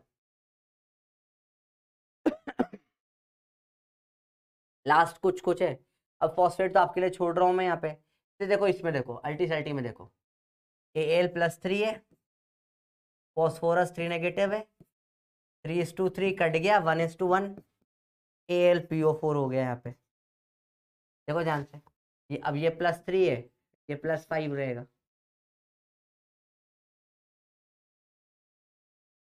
अगेन ये सब मुश्किल नहीं है, डायरेक्ट कर लेना फटाफट से यहाँ तक। तो K3CrO8 में आपको बता चुका हूँ, ये +5 होता है, एक्सेप्शनल वाला केस होता है। K3CrO8 याद करा था अपन ने इसका, ठीक है। बाकी अब इसको, अब आपको फर्दर, अब ऐसे जितने मैंने आपको क्या बनाए, नाइट्रेट के बनाया, सारे सल्फाइड के बनाए, कोई सा भी आयन लेके मैं इतने सारे बना सकता हूँ। तो मैं चाहूँ ना तो यहाँ पे 500 एग्जाम्पल देके पहुंच सकता हूँ। कुछ नहीं लेना मेरे को, एक फॉस्फेट लेना है, सारे लिख डालने, ऐसे एक कार्बोनेट लेके सारे लिख डालने। तो आपको पता होना चाहिए कार्बोनेट में +4 है और ऑक्सीलेट में +3 है, और ये बहुत ही इंपॉर्टेंट है मालूम होना, बहुत बहुत इंपॉर्टेंट है। नाइट्रेट जो होता है इस पे +3 होता है, नाइट्राइट में +5 होता है, फॉस्फेट +5 होता है। ठीक है, अब ये दोनों निकाल लो, कैलकुलेट कर लो, है ना। ये H2PO4 नेगेटिव, HPO4 नेगेटिव, ये भी +5 ही होगा। तो बहुत फर्क नहीं पड़ रहा है इनमें, क्योंकि वो H3PO4 के हाइड्रोजन निकाले हैं। यहाँ पे -2 +1 पता है हाइड्रोक्साइड है। अब H2O4 जो होता है थायोसल्फाइड वाला है, फिर से H2H2O4, वही सल्फर, 2 सल्फर ज्यादा है, H2H2O4 नहीं, ये थोड़ा सा अलग है थायोसल्फाइड। इसमें अब आपको कैलकुलेट करो, चलो ये अलग से कैलकुलेट करते हैं अपन। H2O4 ये H2O3 होना चाहिए, क्वेश्चन में थोड़ा करेक्शन है बच्चों, यहाँ पे H2O3 होना चाहिए, अब करेक्ट आ जाएगा। अब ये +2 होता है जो अपन ऑलरेडी पढ़ चुके हैं। अगेन स्पेशल केस, 2 सल्फर याद करो, एक बीच वाला +6, ऊपर वाला -2, एवरेज निकालेंगे तो +2 आ जाएगा। अब ये अभी ऑलरेडी याद करवा दिया, +1 +3 +5 +7, BH4 नेगेटिव, NaBH4 नेगेटिव से आया है। जब मैंने ऑलरेडी देखा हाइड्राइड होता है -1, ये +3, ये +1 +3, फिर ये +3, BF4 नेगेटिव। अब ये उल्टा गेम चलेगा, क्लोरीन -1 है, ये +3 होना पड़ेगा, तभी नेट -1 जाके वो होगा। आप अपने आप सॉल्व कर लेना, ये +3 होगा, -1 होगा। PTF6 नेगेटिव में ये +5 होगा, -1 होगा, तो -6 +5 -1 बचेगा। NH4 पॉजिटिव में हाइड्रोजन, ये जो होगा नाइट्रोजन -3 होगा, हाइड्रोजन +1 होगा। NO पॉजिटिव में ये +3 होगा, ऑक्सीजन -2 होगा। H3O पॉजिटिव में +1 होगा, ऑक्सीजन -2 होगा। O2PTF6 स्पेशल केस ऑलरेडी अपन बात कर चुके हैं। HCN HNC स्पेशल केसेस दोनों बात हो चुकी है। FeS2 ये सारे स्पेशल केसेस की ऑलरेडी बात अपन कर चुके हैं। और OF2 का ये +2 वाला सीन है जो ऑलरेडी हो चुका है। तो आखिर में कुछ कुछ स्पेशल केसेस है जो अपन ऑलरेडी एक्सेप्शनल याद कर चुके हैं। ठीक है, +1 +3 -2 +2 -2 वाला, बाकी सारी बातें इनकी हो चुकी है। और तो मेनली एक मोटा मोटा मैंने निकालना सीखा ऑक्सीडेशन स्टेट, बाकी तो प्रैक्टिस तो और क्वेश्चंस कर सकते हैं, अभी बैठे बैठे 200 और बना सकते हैं अपन चाहे तो। पर 1 घंटा इसमें जा चुका है, ये आपका होमवर्क था, मैंने फटाफट से आंसर डिस्कशंस कर लिए एक बार। अब आप, आई होप कि एक बार आप लोगों ने प्रैक्टिस कर ली होगी, नहीं करी होगी तो आप कर लेंगे। ठीक है, क्योंकि काफ़ी चीज़ें अब आपके लिए आसान कर दी गई है। मैंने बहुत सारे टेक्निक्स आपको, देखो एक्स वाले मेथड से सारे आंसर निकल के आते हैं, ठीक है, पर मैंने आपको एक्स के बिना भी निकालना सिखाया बहुत सारे तरीकों पे, किस तरीके से करेंगे। कई सारे स्ट्रक्चर्स की भी बात करी इस चैप्टर में अपन ने। चलो फाइनली अब चैप्टर आज का स्टार्ट करें। आज सीखेंगे अपन एन फैक्टर निकालना। देखो एन फैक्टर का बेसिकली मतलब होता है कितने इलेक्ट्रॉन ट्रांसफर होते हैं रिएक्शन में। ठीक है, रिएक्शन के लिए। हालांकि एन फैक्टर निकालना है, चलो हटाओ ये सब। एन फैक्टर निकालने के बहुत सारे तरीके होते हैं। एन फैक्टर का एक और नाम क्या होता है बेटा, वैलेंसी फैक्टर, VF से भी लिखते हैं कई लोग, वैलेंसी फैक्टर। ये अलग अलग कंपाउंड के अलग अलग होता है। एसिड्स के लिए is equal to number of H positive कितने देते हैं, बेस के लिए नंबर ऑफ OH नेगेटिव दे देते हैं, या फिर उल्टा इतने H पॉजिटिव एक्सेप्ट कर लेते हैं, तो भी आप बेस बोल सकते हो, अरेनियस वाला। थर्ड सॉल्ट के लिए equal to net charge. Quick revision है बेटा, अपन ऑलरेडी एन फैक्टर पढ़ चुके हैं, 10 मोल concept lecture number 10। Net charge on या तो कैटायन या एनायन पार्ट, जैसे AlF3, तो या तो आप एल्यूमिनियम का +3 ले लो या 3 फ्लोरीन का -1 ले लो। एन फैक्टर इस केस पे भी 3 होगा, एन फैक्टर इस केस पे भी 3 होगा। आयंस के लिए उनका चार्ज के बराबर, Al+3 में एन फैक्टर डायरेक्ट 3 हो जाएगा उसके चार्ज के बराबर।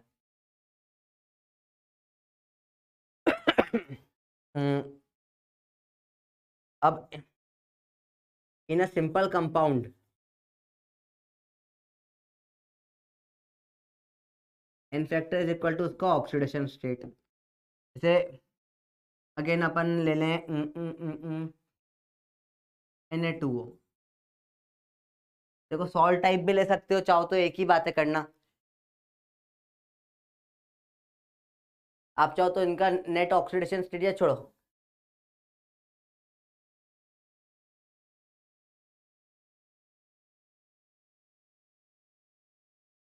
आयंस की बात कर ली अपन ने, सिंपल कंपाउंड को भी अपन आगे डील करेंगे जब अपन इक्विवेलेंट वेट निकालेंगे।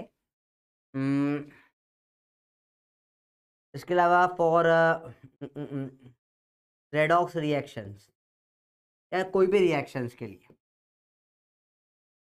तो नंबर ऑफ इलेक्ट्रॉन ट्रांसफर बोल लो या change in oxidation state, mainly इस चैप्टर में सिर्फ इसी को डील करने वाले हैं। बाकी सारे पे अपन क्वेश्चन ऑलरेडी पहले वाले चैप्टरों में कर चुके हैं, अच्छे से सब पे क्वेश्चन हो चुके हैं, अच्छे से हो चुके हैं।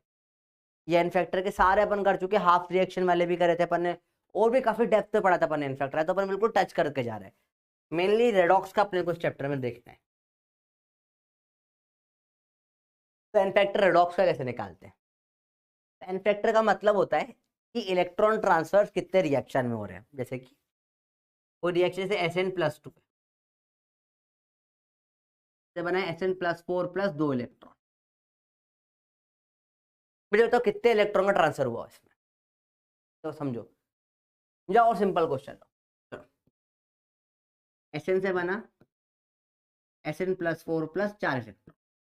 चलो बताओ कितने इलेक्ट्रॉन का ट्रांसफर हुआ इस क्वेश्चन में, सोचो। तो देखो क्या था, एक Sn था, भाई के पास 4 इलेक्ट्रॉन थे।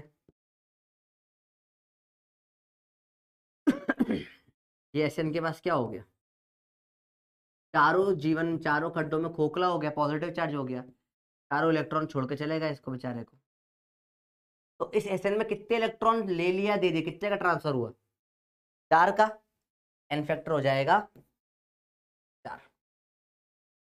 एन फैक्टर मतलब कितने इलेक्ट्रॉन का ट्रांसफर हुआ, बस वही एन फैक्टर होता है। इसी को निकालने का एक और तरीका होता है, ऑक्सीडेशन स्टेट से निकाल दो आप। यहाँ ऑक्सीडेशन स्टेट 0 है, यहाँ क्या होगी +4, कितने का चेंज आया, 4 का, एन फैक्टर 4। तो वही सेम तरीका है, अलग अलग तरीके से अपन निकालने की कोशिश करते हैं इसी चीज को। अब किसी ने बोला क्वेश्चन में जैसे Sn+4 बन गया Sn+2, तो एन फैक्टर क्या होगा, सोचो। बहुत इजी है, बहुत मुश्किल नहीं, इजी चीज है निकालना। देखो पढ़ते निकालते, देखो Sn+4 मतलब 4 पॉजिटिव थे, तो क्या बना Sn+2, 2 पॉजिटिव बचे, मतलब 2 इलेक्ट्रॉन आके बैठ गए होंगे, और क्या, तो 2 इलेक्ट्रॉन मिल गए, इसका मतलब 2 इलेक्ट्रॉन का ट्रांसफर हुआ होगा, 2 इलेक्ट्रॉन आके बैठ गए यहाँ पे, एन फैक्टर हो जाएगा इसका। तो अब हर बार इतना तो डायग्राम बनाने बैठेंगे नहीं, तो अपन डायरेक्ट कैसे करेंगे, यहाँ Sn+4 है, यहाँ Sn+2 है, oxidation state +4 +2, n factor is equal to change in oxidation state. कितने का चेंज आया, 4 और 2 में कितने का चेंज, पॉजिटिव ही लेना है, नेगेटिव सोचना ही नहीं है। 2 का चेंज आया, 4 - 2 कर दो, एन फैक्टर हो गया 2। तो डायरेक्ट एन फैक्टर आप कैसे निकाल सकते हो बच्चों, चेंज इन ऑक्सीडेशन स्टेट से। हर बार इतना सोचना नहीं है, क्यों, क्वेश्चन ऐसा आ जाएगा कई बार, SnO2 से SnO, अब एन फैक्टर बताओ। अब देखो, अब यहाँ पे अपन ने सीखा ऑक्सीडेशन स्टेट का फायदा दिखेगा। अब आपको पता है झट से कि हाँ ये O2 का ये +4 होगा और ये O है तो ये +2 होगा, तो फट से आप बता दो कि कितने का चेंज आ जाएगा, 2 का, एन फैक्टर हो गया 2। जिसको ऑक्सीडेशन, अब जिसने x मान के निकालना सीखा वो x मान के निकालेगा बार बार, उसका टाइम कितना जाएगा सोचो इस क्वेश्चन में।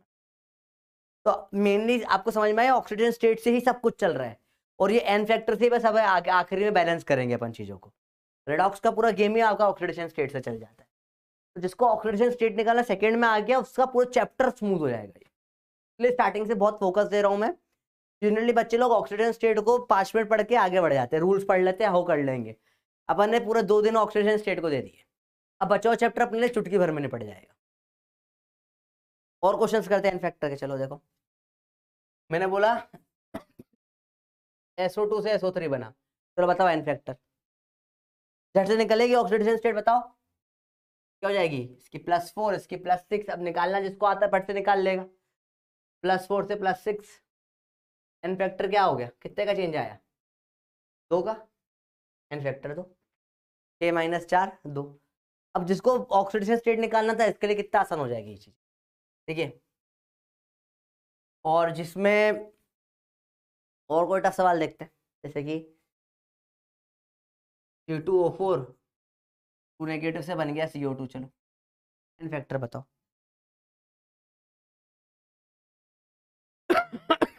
देखो ध्यान से, अब ये C2O4 का +3 होता है या +4 होता है? अब देखो बच्चों ध्यान से, यहाँ पे C2 है, 2 है। तो एन फैक्टर अगर सिर्फ यहाँ बैलेंस करूंगा यहाँ पे, तो 2 कार्बन का यहाँ 2 करना पड़ेगा। तो देखो समझो यहाँ पे क्या हुआ है, यहाँ एक नहीं 2 कार्बन है। एक +3 से +4 हुआ, दूसरा वाला भी +3 से +4 हुआ। तो नेट में रिएक्शन में एक इलेक्ट्रॉन का चेंज और एक का चेंज आया, एक का लेकिन 2 में आया। एन फैक्टर क्या हो जाएगा इस केस पर? 2। तब एन फैक्टर का कंप्लीट फॉर्मूला क्या जाता है? Change in oxidation state multiplied by number of atoms undergoing change. Undergoing change, या सिंपल टर्म्स में मैं बोलता हूं, एन फैक्टर होता है कितने का चेंज इनटू कितने में चेंज।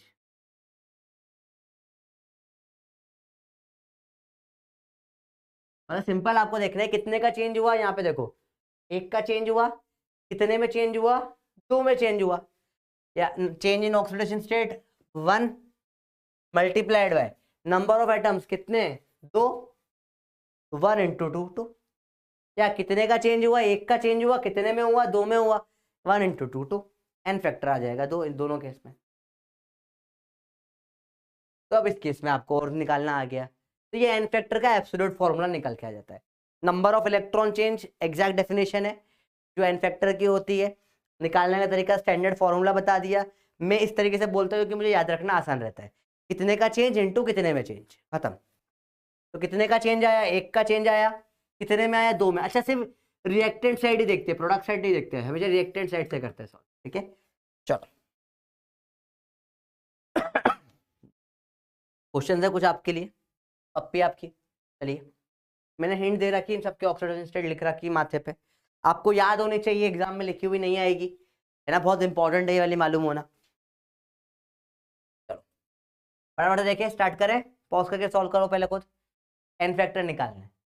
चलो ClO4 +7, ClO2 +3। चलो फटाफट देखते हैं। ClO3 का +5 +1, ये -1 होता है Cl नेगेटिव।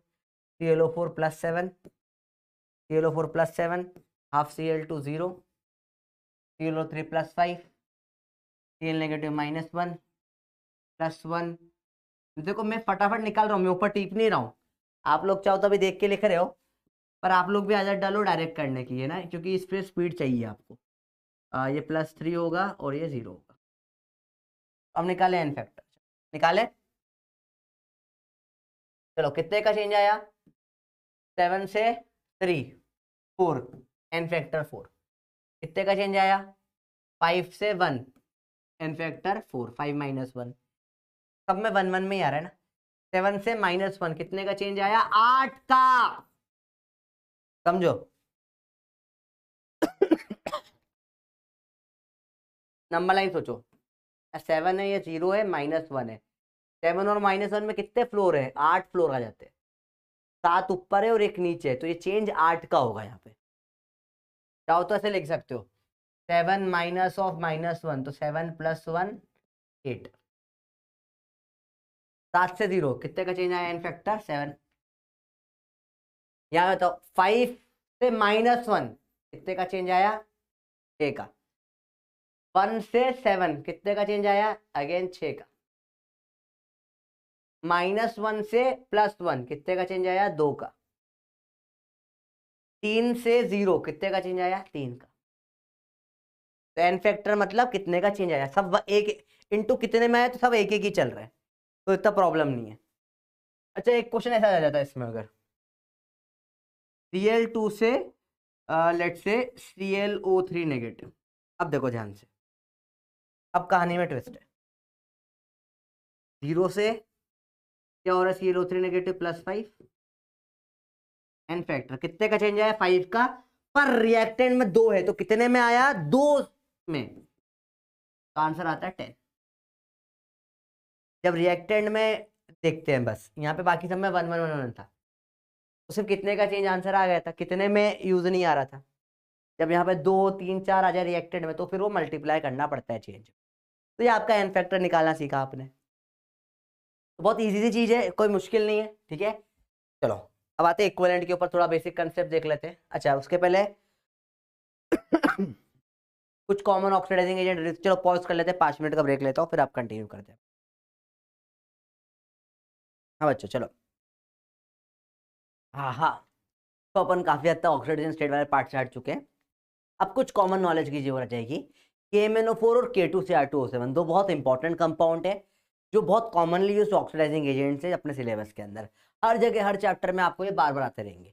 तो एक बार मैंने कहा गेम ओवर करते हैं फटाफट से। देखो अब पता है मेरे को KMnO4 +7 होता है, कैसे पता, जो कि कई बार कर चुके हैं अपन। KMnO4 इज +7 पर मैग्नेट, पोटेशियम पर मैग्नेट, ऐसे वैसे लिख सकते हो। चलो अब देखना बेटा, ये कॉमन नॉलेज है कि जब भी ये एसिडिक मीडियम में जाता है तो क्या बन जाता है Mn+2 बन जाता है, ठीक है। जब भी किस में बेसिक या न्यूट्रल मीडियम में जाएगा तो MnO2 ऑक्सीडेशन स्टेट हो जाएगा +4, और जब हाईली बेसिक मीडियम में या सॉलिड बेस या कंसंट्रेटेड बेस टाइप मीडियम का ऐसा कुछ लिखा हो तो ये MnO4 डाइनेगेटिव मैग्नेट बन जाता है +6, ठीक है। तीनों केस में एन फैक्टर निकालो फटाफट से। देखो जब ये किस, यहाँ पे एन फैक्टर क्या जाएगा 7 से 2 कितने का चेंज आया 5 का। यहाँ पे एन फैक्टर हो जाएगा 7 से 4 चेंज आया 3 का। वहाँ 7 से 6 एन फैक्टर हो जाएगा चेंज आया 1 का, ठीक है। तो इसमें 3 अलग अलग केसेस में अलग अलग इसका फर्दर ऑक्सीजन स्टेट में चेंज हो जाता है।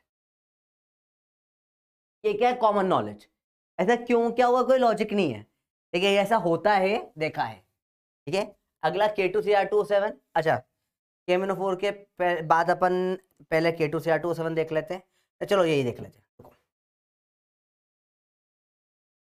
फिर से देखो इसको, KMnO4 देखना, ध्यान से देखना बच्चों, एसिडिक है, न्यूट्रल या सिंपल बेसिक लिखा हो तो ये, और हाईली बेसिक हो KMnO4, इसमें जाके बन जाएगा Mn+2 में MnO2 +4 हो जाएगा ये, और K2MnO4 +6 हो जाएगा मैग्नेट। एन फैक्टर सब में पता होना चाहिए, इसमें एन फैक्टर होता है 5, एन फैक्टर होता है 3, एन फैक्टर होता है 1, ठीक है। चलो अब KMnO4 क्या है, एक ऑक्सीडाइजिंग एजेंट, ये खुद क्या हो रहा है रिड्यूस, देखो ऑक्सीडेशन स्टेट कम होना है, रिडक्शन होता है, +7 से क्या बन गया +2 तो ये बहुत ही अच्छा ऑक्सीडाइजिंग एजेंट है, तो खुद क्या हो जाता है रिड्यूस होता है। जो कल अपन ने स्टेटमेंट्स की बात करी थी बहुत सारे, ऑक्सीडाइजिंग एजेंट खुद क्या होते हैं रिड्यूस, सामने वाले को क्या करते हैं ऑक्सीडाइज, ठीक है। तो देखो अब क्या होगा, जैसे KMnO4 है, के साथ रिएक्शन कराता हूं मैं Fe+2 की एसिडिक मीडियम में, तो क्या हो जाएगा खुद अब देखो यहाँ पे रिएक्शन कंप्लीट करना सीख रहे हैं अपन, कैसे, आपको इनकम्प्लीट रिएक्शन रहेगी, आपको कंप्लीट करनी है, उसके बाद फिर बैलेंस करनी है। तो अभी आज कंप्लीट करना सीखते हैं, नेक्स्ट क्लास में सिर्फ बैलेंसिंग बचेगा, बाकी पूरा हो चुका है अपना। तो ध्यान से क्या होगा, KMnO4 क्या है? एक ऑक्सीडाइजिंग एजेंट। ये एसिडिक मीडियम में, अब मेरे को पता है ये Mn+2 बनाता है। अब जिसको नहीं पता वो रिएक्शन नहीं कर सकता। अब ये कुछ कॉमन सेंस वाली चीज है, कॉमन नॉलेज है बेसिकली। कॉमन सेंस तो नहीं, कॉमन नॉलेज है केमिस्ट्री का, जो आपको मैं बता रहा हूँ। अब आपको मुझे याद रखना है। ठीक है, डी ब्लॉक में आएगा वापस से सब चीजें इनऑर्गेनिक में, पर अब आपको एक बार बता दिया, अब आपको पूरे सिलेबस में कभी भी कोई भी टीचर इसको यूज कर लेगा। ठीक है, केमिस्ट्री में ऑर्गेनिक इनऑर्गेनिक में भी इसका यूज करेंगे, मानते हुए कि रेडॉक्स पढ़ लिया है आपने, रेडॉक्स में पढ़ा लिया गया है, तो अब ये पता होना चाहिए ये इससे ये जाएगा। अच्छा, अब देखो इसका क्या हुआ, रिडक्शन, सामने वाला क्या होगा, ऑक्सीडेशन। तो Fe+2 ऑक्सीडाइज होके क्या बन सकता है, Fe+3, और कोई ऑप्शन नहीं है। तो ये आपने रिएक्शन कंप्लीट कर ली, समझ में आया। सेम रिएक्शन अगर मैं बेसिक मीडियम में करा था तो यहाँ MnO2 हो जाता, ये तो फिर भी ऑक्सीडाइज होते +2 से +3 बना लेता। तो इस तरीके से आपको समझ में आ जाती है चीजें। अब इसमें KMnO4 ऑक्सीडाइजिंग एजेंट है, Fe+2 क्या हो जाएगा, रिड्यूसिंग एजेंट हो जाएगा। Fe+2 का कोई भी कंपाउंड यहाँ डाल सकते हैं हम, हो सकता है यहाँ FeO हो, यहाँ Fe2O3 बनेगा।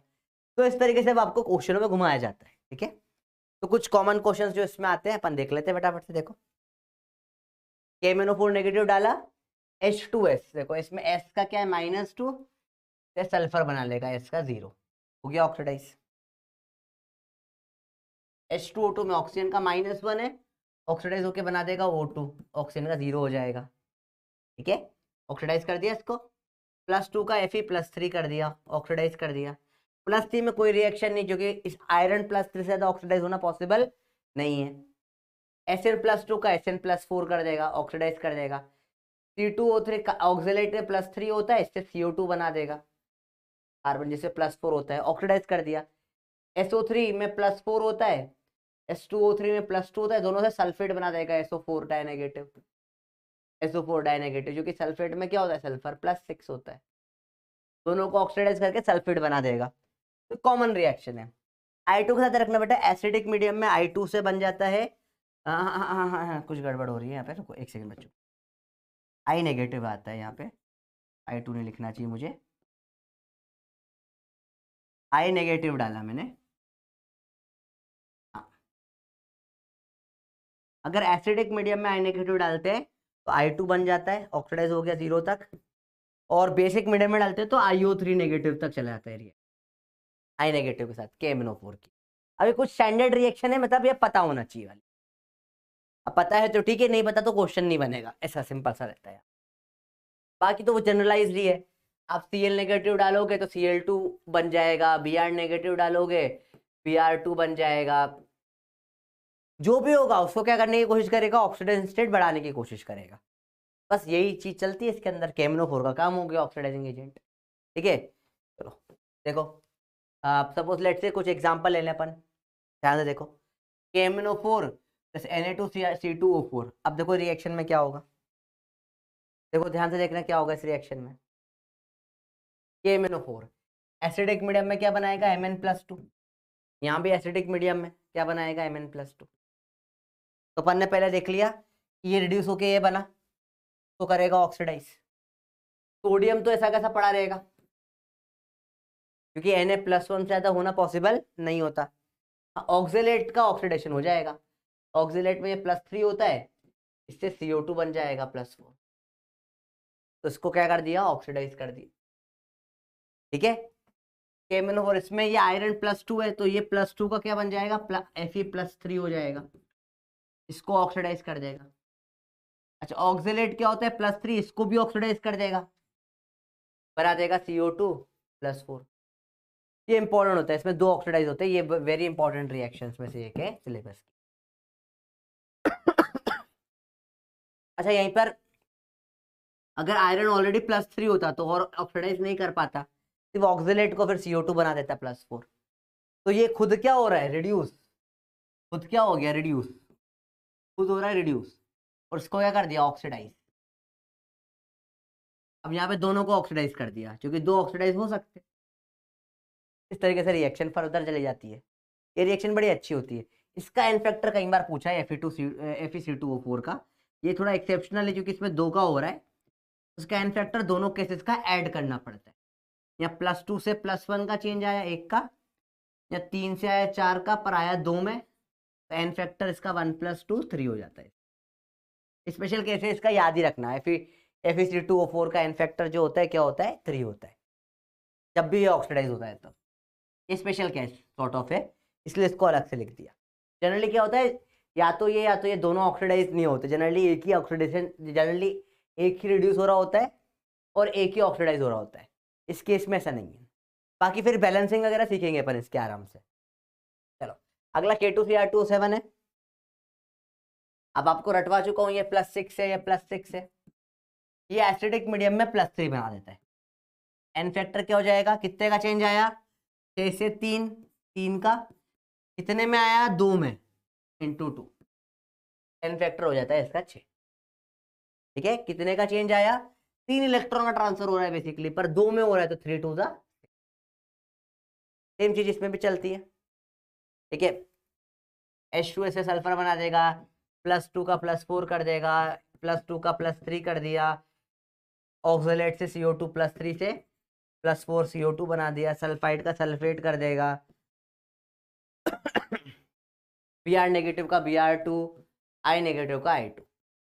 अब कुछ इंपॉर्टेंट चीज इसमें जो आ जाती है, पहला star important reaction, low temperature पे जब H2O2 डालते हैं तो CrO5 बना लेता है।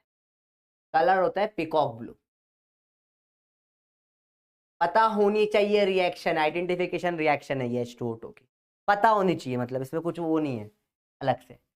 Cl नेगेटिव डालते बेटा, अगर ये आयनिक क्लोराइड है, अगर आयनिक क्लोराइड है, आयनिक क्लोराइड मतलब कैसे NaCl टाइप, जिसमें Cl नेगेटिव अलग से दिखता है, तो ये Cr2Cl2 बना देता है। ये दो एक्सेप्शनल अलग रिएक्शन है बेटा, ऐसे बोलते हैं क्रोमाइल क्लोराइड। क्रोमाइल क्लोराइड, उसका एकदम डीप रेड वेपर्स बनते हैं, एकदम डीप रेड, एकदम खतरनाक खूनी लाल, बिल्कुल खून जितना लाल, एकदम लाल गैस निकलती है। यूट्यूब पे आप लिख सकते हो क्रोमाइल क्लोराइड टेस्ट, आपको दिख जाएगा अलग से बनता हुआ। बहुत कॉमनली यूज टेस्ट है जो अपन यूज करते हैं इनऑर्गेनिक केमिस्ट्री में। उसके दो रिएक्शन बहुत इंपॉर्टेंट है एक्सेप्शनल, एक H2O2 वाली, CrO5 बन जाता है पीकॉक ब्लू। अच्छा, इसका बटरफ्लाई शेप स्ट्रक्चर होता है, +6 होता है। अब बाकी अपन सब कुछ देख चुके हैं। ये रिएक्शन क्या होती है, नॉन रेडॉक्स होती है। क्यों, क्योंकि देखो यहाँ पे भी ये +6 रहेगा, यहाँ पे भी ये +6 रहेगा, तो नॉन रेडॉक्स रही, कोई ऑक्सीडेशन स्टेट में चेंज ही नहीं आया। आयनिक क्लोराइड जब देखो अब बहुत एंड में आके खांसी आना चालू हुई, ठीक है, 1 बजने वाली है। क्या देखो, तो जब Cl नेगेटिव आया तो CrO2 Cl2 chromyl chloride test, deep red vapours बनते हैं, डीप रेड वेपर्स। टेस्ट और भी आगे भी होता है पूरा, पर अब आप डी ब्लॉक में पढ़ोगे। ये दोनों KMnO4 K2Cr2O7 डी ब्लॉक में यही पढ़ना है आपको, बहुत डेप्थ में पढ़ना है। अपन ने सिर्फ स्टार्टिंग देखी ताकि आप रेडॉक्स कर सको। रेडॉक्स में भी तो बेसिकली रेडॉक्स में क्या होता है, पूरे केमिस्ट्री का नॉलेज आ जाता है, थोड़ा सा P ब्लॉक का, D ब्लॉक का, F ब्लॉक का, और इसलिए रेडॉक्स में प्रॉब्लम आती है बच्चों को, क्योंकि रिएक्शन बनाना ही नहीं आता। रिएक्शन बनाना तो आप पूरा साल सीखोगे, अभी आपने फिजिकल केमिस्ट्री सीखा है, अब इसके बाद आपका ऑर्गेनिक इनऑर्गेनिक चालू होगा, उसमें आप पूरे साल भर रिएक्शन बनाना सीखोगे, कैसे रिएक्शंस बनाते हैं, तो फिर आपको ये समझ में और अच्छे से आएगा, और तब आप कोरिलेट कर पाओगे इससे। ठीक है, तो टेक्निकली रेडॉक्स वगैरह जब सिलेबस खत्म हो जाए तब करवाने चाहिए चैप्टर्स, क्योंकि मोल कंसेप्ट भी सेम है, उसमें आपको प्रॉब्लम मोल वाले पार्ट में नहीं, मोल इजीली हो जाता है। आपने जो डाउट भेजे, मैंने क्वेश्चन देखे डाउट वाला, जो बच्चों को प्रॉब्लम आती है, 5-6 टाइप के क्वेश्चन है, वो सब टाइप के क्वेश्चन क्या है, रिएक्शन नहीं बन पा रही है। रिएक्शन बनाना भी आप सीखोगे आगे की केमिस्ट्रीज में, तो अगर आपको रिएक्शन बनी हुई दे रखी है फिर आप सॉल्व नहीं कर पा रहे हो तो प्रॉब्लम है, पर रिएक्शन बनाना अभी आप सीखोगे। ठीक है, अभी आपकी शुरुआत हुई है केमिस्ट्री की। चलो ठीक है, चलो थर्ड है ओजोन, थर्ड ऑक्सीडाइजिंग एजेंट है। पहला क्या पढ़ा, KMnO4 K2Cr2O7 और ओजोन। ओजोन में क्या होता है, ओजोन O2+ एक ऑक्सीजन खाली छोड़ देता है, ऐसे नेसेंट ऑक्सीजन बोलते, नेसेंट ऑक्सीजन बोल लो या फ्री ऑक्सीजन बोल लो, तो या फ्री रेडिकल बोल लो ऑक्सीजन का। तो खाली पड़ा ऑक्सीजन रहता है, ये बहुत खतरनाक है, किसी को भी ऑक्सीडाइज कर देगा। इसका कॉमन एग्जांपल एक यूज करते हैं टेलिंग ऑफ मर्क्यूरी में। टेलिंग ऑफ मर्क्यूरी ओजोन का टेस्ट भी होता है। मर्क्यूरी देखा है आपने, जैसे टेस्ट ट्यूब वगैरह में मर्क्यूरी रखा हुआ होता है ना, तो ओजोन डाल देते तो वहां पे ये जो खाली ऑक्सीजन है इससे टकरा के HGO बना लेते हैं। इससे क्या हो जाता है, एक तो होता है लॉस ऑफ मिनिस्कस, दूसरा मर्क्यूरी जो है ना HgO, ये स्टिक कर जाता है ग्लास पे। नॉर्मली मर्क्यूरी ग्लास पे स्टिक नहीं करता। जैसे आप जैसे देखोगे मर्क्यूरी में ऐसा प्रॉपर लाल, ऐसा प्रॉपर एक मिनिस्कस बनता है, पर ये टेलिंग हो जाती है तो ये जो मिनिस्कस होता है ना यू शेप बनता है, ये मिनिस्कस बोलते हैं इसको, यू शेप जो होता है। आप टेस्ट ट्यूब में पानी वगैरह लोगे तो भी आपको क्लियर मिनिस्कस दिखेगा। तो मिनिस्कस का लॉस हो जाता है, तो दूसरा यहाँ पे हल्का हल्का चिपचिपा सा हो जाता है, चिपकने लग जाता है इसके ऊपर हल्का हल्का, जो नॉर्मली नहीं होता, तो टेलिंग ऑफ मर्क्यूरी बोलते हैं। तो ये एक ओजोन का सिंपल क्वेश्चन इसमें आ जाता है कई बार, ठीक है। और इसमें लगभग खत्म हो गया है। लास्ट चीज अपने को पढ़नी इक्विवेलेंट कंसेप्ट, ऑलरेडी अपन देख चुके हैं कैसे निकालते हैं मोलर मास अपॉन में एन फैक्टर, इक्विवेलेंट वेट निकालने का सिंपल डायरेक्ट तरीका। ऐसे कंपाउंड हो गया Al2O3 वगैरह जो हो गया, एन फैक्टर बराबर ऑक्सीडेशन स्टेट बोलो, या फिर अपन ने डायरेक्ट सीखा है चार्ज, सॉल्ट किसी में भी चार्ज के बराबर होती है। जैसे Al2O3 में बोला एल्यूमिनियम का इक्विवेलेंट वेट बताओ, सिंपल सी बात है, कैसे सॉल्व करोगे। पहले चार्ज देख लो कितना है, +3 है चार्ज, चार्ज क्या है +3, एन तो वैलेंसी फैक्टर क्या हो गया 3 हो गया इसका, ठीक है। अब बोला इक्विवेलेंट वेट ऑफ एल्यूमिनियम बताना है Al2O3 में, मोलर मास क्या होता है एल्यूमिनियम का 27 होता है, मोलर मास क्या होता है 27, एन फैक्टर क्या आएगा 3 आएगा, इक्विवेलेंट वेट क्या आ जाएगा मोलर मास अपॉन में एन फैक्टर। डायरेक्ट तरीका होता है इक्विवेलेंट वेट निकालने का, मोलर मास अपॉन में एन फैक्टर, 27/3 काटो 9 आंसर आ गया आपका, तो इसका इक्विवेलेंट वेट हो जाता है 9। बाकी बहुत सारे फॉर्मूले चलते हैं इनके मार्केट में, आपको सब याद करने की कोई जरूरत नहीं है, डायरेक्ट क्या कर दो अपॉन में उसका मास कर दो। ये क्वेश्चन बहुत रेयर है, नहीं आते हैं हम इस टाइप के क्वेश्चन नीट वगैरह में। नीट वगैरह में सवाल कैसे आते हैं रिएक्शन बेस्ड, क्या होगा हमेशा रिएक्शन दे रखी होगी और फिर इक्विवेलेंट वेट पूछा होगा। चलो देखो Fe से Fe+2 बना, बताओ इसका एन फैक्टर क्या होगा, 0 से +2 कितने का चेंज 2 का, 0 से +3 कितने का चेंज 3 का, +2 से +3 कितने का चेंज आया 1 का। इक्विवेलेंट वेट मोलर मास क्या है 56 अपॉन में एन फैक्टर 2, 56 अपॉन में 3, 56 अपॉन में 1, ये डायरेक्ट हो जाएगा, ठीक है। और इसका थैंक यू आ रहा है, कुछ क्वेश्चन में और करा देता हूँ, रुको। देखो ऐसे केमनोफोर वगैरह में सवाल पूछ लेते हैं, देखो केमनोफोर में बोलते हैं इसका वेट मान लो आप है m, अब ये एसिडिक मीडियम में बताओ क्या होगा इक्विवेलेंट वेट। तो एसिडिक मीडियम में ये जो रहता है क्या बना लेते हैं Mn+2 +7 से +2 एन फैक्टर 5, इक्विवेलेंट वेट हो जाएगा m/5, ये आपका आंसर हो गया।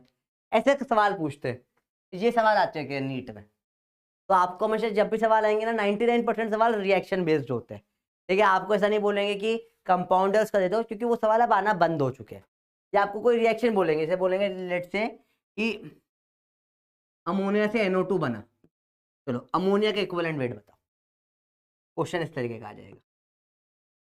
आपको सब क्वेश्चन इस टाइप से आएंगे, बड़ा आसान है, आपको कुछ नहीं करना है। यहाँ क्या होता है +1 -3 से यहाँ पे क्या हो जाएगा +4, कितने का चेंज आया एन फैक्टर क्या आएगा 7, equivalent weight of ammonia molar mass upon में एन फैक्टर, क्या मोलर मास होता है अमोनिया का 17 अपॉन में एन फैक्टर क्या है 7, आपका आंसर आ गया। तो बहुत टफ नहीं है सवाल, ठीक है, सवाल इजी है, थोड़ा सा दिमाग लगाना पड़ता है। एक दो और करके देखे फटाफट से, चलो देखो एक दो और कर लेते। मुझे बोला N2 से बना दिया अमोनिया, चलो बताओ एन फैक्टर, इसका इक्विवेलेंट वेट क्या होगा। आपको जब भी इक्विवेलेंट वेट आए आपको सिर्फ एन फैक्टर निकालना है और कुछ नहीं। तो एन फैक्टर देख लो, यहाँ पे क्या था 0, या चार्ज कितना हो जाएगा +3, एन फैक्टर क्या आएगा इसका 0 से 3, पर 2 में 3 2 6। यहाँ पे हमेशा देख रहे रिएक्टेंट साइड 1 है 2 है 3 है, कितने का चेंज आया इनटू कितने में आया, ठीक है। तो ये आपका एन फैक्टर हो गया। चलो अब इक्विवेलेंट वेट निकालना है, मोलर मास अपॉन में एन फैक्टर, क्या है molar mass nitrogen 2 28 upon n factor कितना आया 6, ये आपका क्या हो गया इक्विवेलेंट वेट हो गया। तो यही सवाल इक्विवेलेंट वेट के आते हैं, रिएक्शन बेस्ड होते हैं। आपको बाकी वो सिंपल क्वेश्चन इक्विवेलेंट वेट वगैरह बताओ वगैरह वो सब आते नहीं है। क्वेश्चन डायरेक्ट हमेशा आएंगे जब भी एक रिएक्शन दे रखी होगी या रिएक्शन बोली होगी और उसके बाद हमेशा निकालने को बताया। तो बहुत टफ नहीं है सवाल, आप इजीली कर सकते हो। यार गला पूरा जा चुका है अब। ठीक है, काफी देर हो गई पढ़ते पढ़ाते भी। और टीम बहुत हेल्प करती है। अब मैं पढ़ा रहा हूँ, गर्म पानी रख के चला गया, सर थक गए हो गए। अब बिल्कुल फैमिली ऐसा माहौल है यार, मतलब ऐसा वर्क कल्चर शायद ही कहीं पे मिलेगा कि पूरे सब लोग एज ए फैमिली वर्क कर रहे हैं। पीडब्ल्यू में गजब वर्क कल्चर है। चलो यहाँ तक क्लियर है बच्चों, बताओ। आई होप यहाँ तक आपको पूरा चैप्टर समझ में आ रहा होगा। ठीक है, अब बैलेंसिंग नेक्स्ट क्लास में देखे पूरा ढंग से। इतना देर हो गई, 1.5 घंटे की क्लास हो चुकी है। और बेसिकली आज के लेक्चर में नॉलेज बहुत सारा मिला है आपको। ठीक है, तो जो लेक्चर है यहीं पे आज एंड करते हैं। आज के लेक्चर में कंसेप्ट कुछ नहीं थे, एन फैक्टर निकालना ऑलरेडी आपको सिखा चुका था, सब कुछ आपको ऑलरेडी आता है इस चैप्टर का। ठीक है, बस आज अपन ने बहुत सारे नॉलेजेबल चीजें देखी, अपन ने बहुत सारे स्ट्रक्चर देखे, अपन ने जीके बहुत बढ़ाया, क्योंकि जीके बहुत इंपॉर्टेंट होता है रिएक्शंस में। नेक्स्ट लेक्चर में इक्विवेलेंट कंसेप्ट अपन ने पूरा एक बार देख लिया, क्या होता है इक्विवेलेंट कंसेप्ट, इक्विवेलेंट वेट निकालने को सवाल आता है, वो निकालना आपको सिखा दिया है। अब नेक्स्ट लेक्चर, पूरा जो नेक्स्ट लेक्चर होगा वो सिर्फ बैलेंसिंग पे होने वाला है, और बहुत खतरनाक लेक्चर होने वाला है। नेक्स्ट लेक्चर के लिए ये लेक्चर को अच्छे से देख लेना, जो अपन ने 280 क्वेश्चंस करे इनको फिर से निकाल के देख लेना। ठीक है, थोड़े से प्रैक्टिस कर लेना एन फैक्टर निकालने की। और अब नेक्स्ट लेक्चर फाइनल लेक्चर है रेडॉक्स का, जिसमें पूरा बता समझ लो जितनी अपन ने तैयारी करी, इतना नॉलेज अपन ने सीखा। क्यों सीखा? नेक्स्ट लेक्चर के लिए, ताकि नेक्स्ट लेक्चर में आप लोग ढंग से कर पाओ। प्रॉपर बैलेंसिंग पे लेक्चर होगा, लंबा भी हो सकता है। ये लेक्चर मुझे अनएक्सपेक्टेड था यार कि इतना फटाफट हो जाएगा। मैंने थोड़ा ज़्यादा फास्ट समझा दिया ऐसे लगता है मेरे को, पर अब टॉपिक जो था वो इस टाइप का ही था, मतलब अपना अब इनऑर्गेनिक का टॉपिक है, मैं कितना लेकर बैठूँ, पूरा पी ब्लॉक तो नहीं पढ़ा सकता मैं इस टाइम पे। ठीक है, क्योंकि अपने को मेनली नॉलेज बेस स्ट्रॉन्ग करना था। वो बेसिकली ड्रॉपर्स के था, ड्रॉपर्स ऑलरेडी काफ़ी कुछ पढ़ चुके होते हैं पहले, एक बार रिपीटर्स कई लोग पढ़ चुके होते हैं, तो उनको इससे काफ़ी हेल्प मिल जाती है। जो लोग पहली बार पढ़ रहे हैं, आप लोग डरो मत इस चीज़ में, अभी पूरा केमिस्ट्री में यही चीज़ वापस से आने वाली है। तो पूरा पी ब्लॉक अपन ने आज नाना करते हुए शॉर्ट में पूरा पी ब्लॉक पढ़ लिया है पूरा। लगभग पी ब्लॉक का बहुत सारा इंपॉर्टेंट पार्ट कर लिया है, डी ब्लॉक का इंपॉर्टेंट पार्ट कर लिया है, एस ब्लॉक का बहुत सारा पार्ट कर लिया है। ये पर ऑक्साइड सुपर ऑक्साइड सब एस ब्लॉक में आता है, वो पढ़ लिया अपन ने। कैरोज एसिड, मार्शल एसिड वगैरह वाला जो इंपॉर्टेंट पार्ट है, अपन पूरे सिलेबस का बहुत सारा इंपॉर्टेंट पार्ट देख चुके हैं यहीं पर। ठीक है, तो आज का लेक्चर में मतलब समझने का कुछ नहीं था, आज का लेक्चर जीके का लेक्चर था, मतलब जनरल नॉलेज ऑफ केमिस्ट्री भरा पड़ा था इसमें, भर भर के देखा। तो अब ये पूरा रटने वाला लेक्चर था, सिंपल टर्म्स में बोलूँ, घुमा फिरा के नहीं बोलूँ तो। अब ये क्या है ना, बेसिक केमिस्ट्री की ABCD लैंग्वेज है। ये लैंग्वेज अल्फाबेट्स तो याद करोगे ही सही, तभी आगे वर्ड्स बना पाओगे। और नेक्स्ट लेक्चर में आप प्रॉपर पूरा लॉजिकल लेक्चर होगा, नेक्स्ट लेक्चर में कुछ भी रटने का नहीं है। ठीक है, तो नेक्स्ट लेक्चर के बहुत प्यारे से तैयारी करके, और 2 लेक्चर जो अब तक हो चुके हैं, सबसे इंपॉर्टेंट वही है। पहली चीज ऑक्सीडेशन स्टेट निकालना आना चाहिए सबकी, सेकेंड एन फैक्टर निकालना आना चाहिए। जब ये 2 चीजें आपको आ जाती है, इसके बाद अब आप बैलेंसिंग कर पाते हो। ठीक है, चलो एन फैक्टर मेनली चेंज देखते हैं और कुछ नहीं। ठीक है बच्चों, चलो बाय बाय।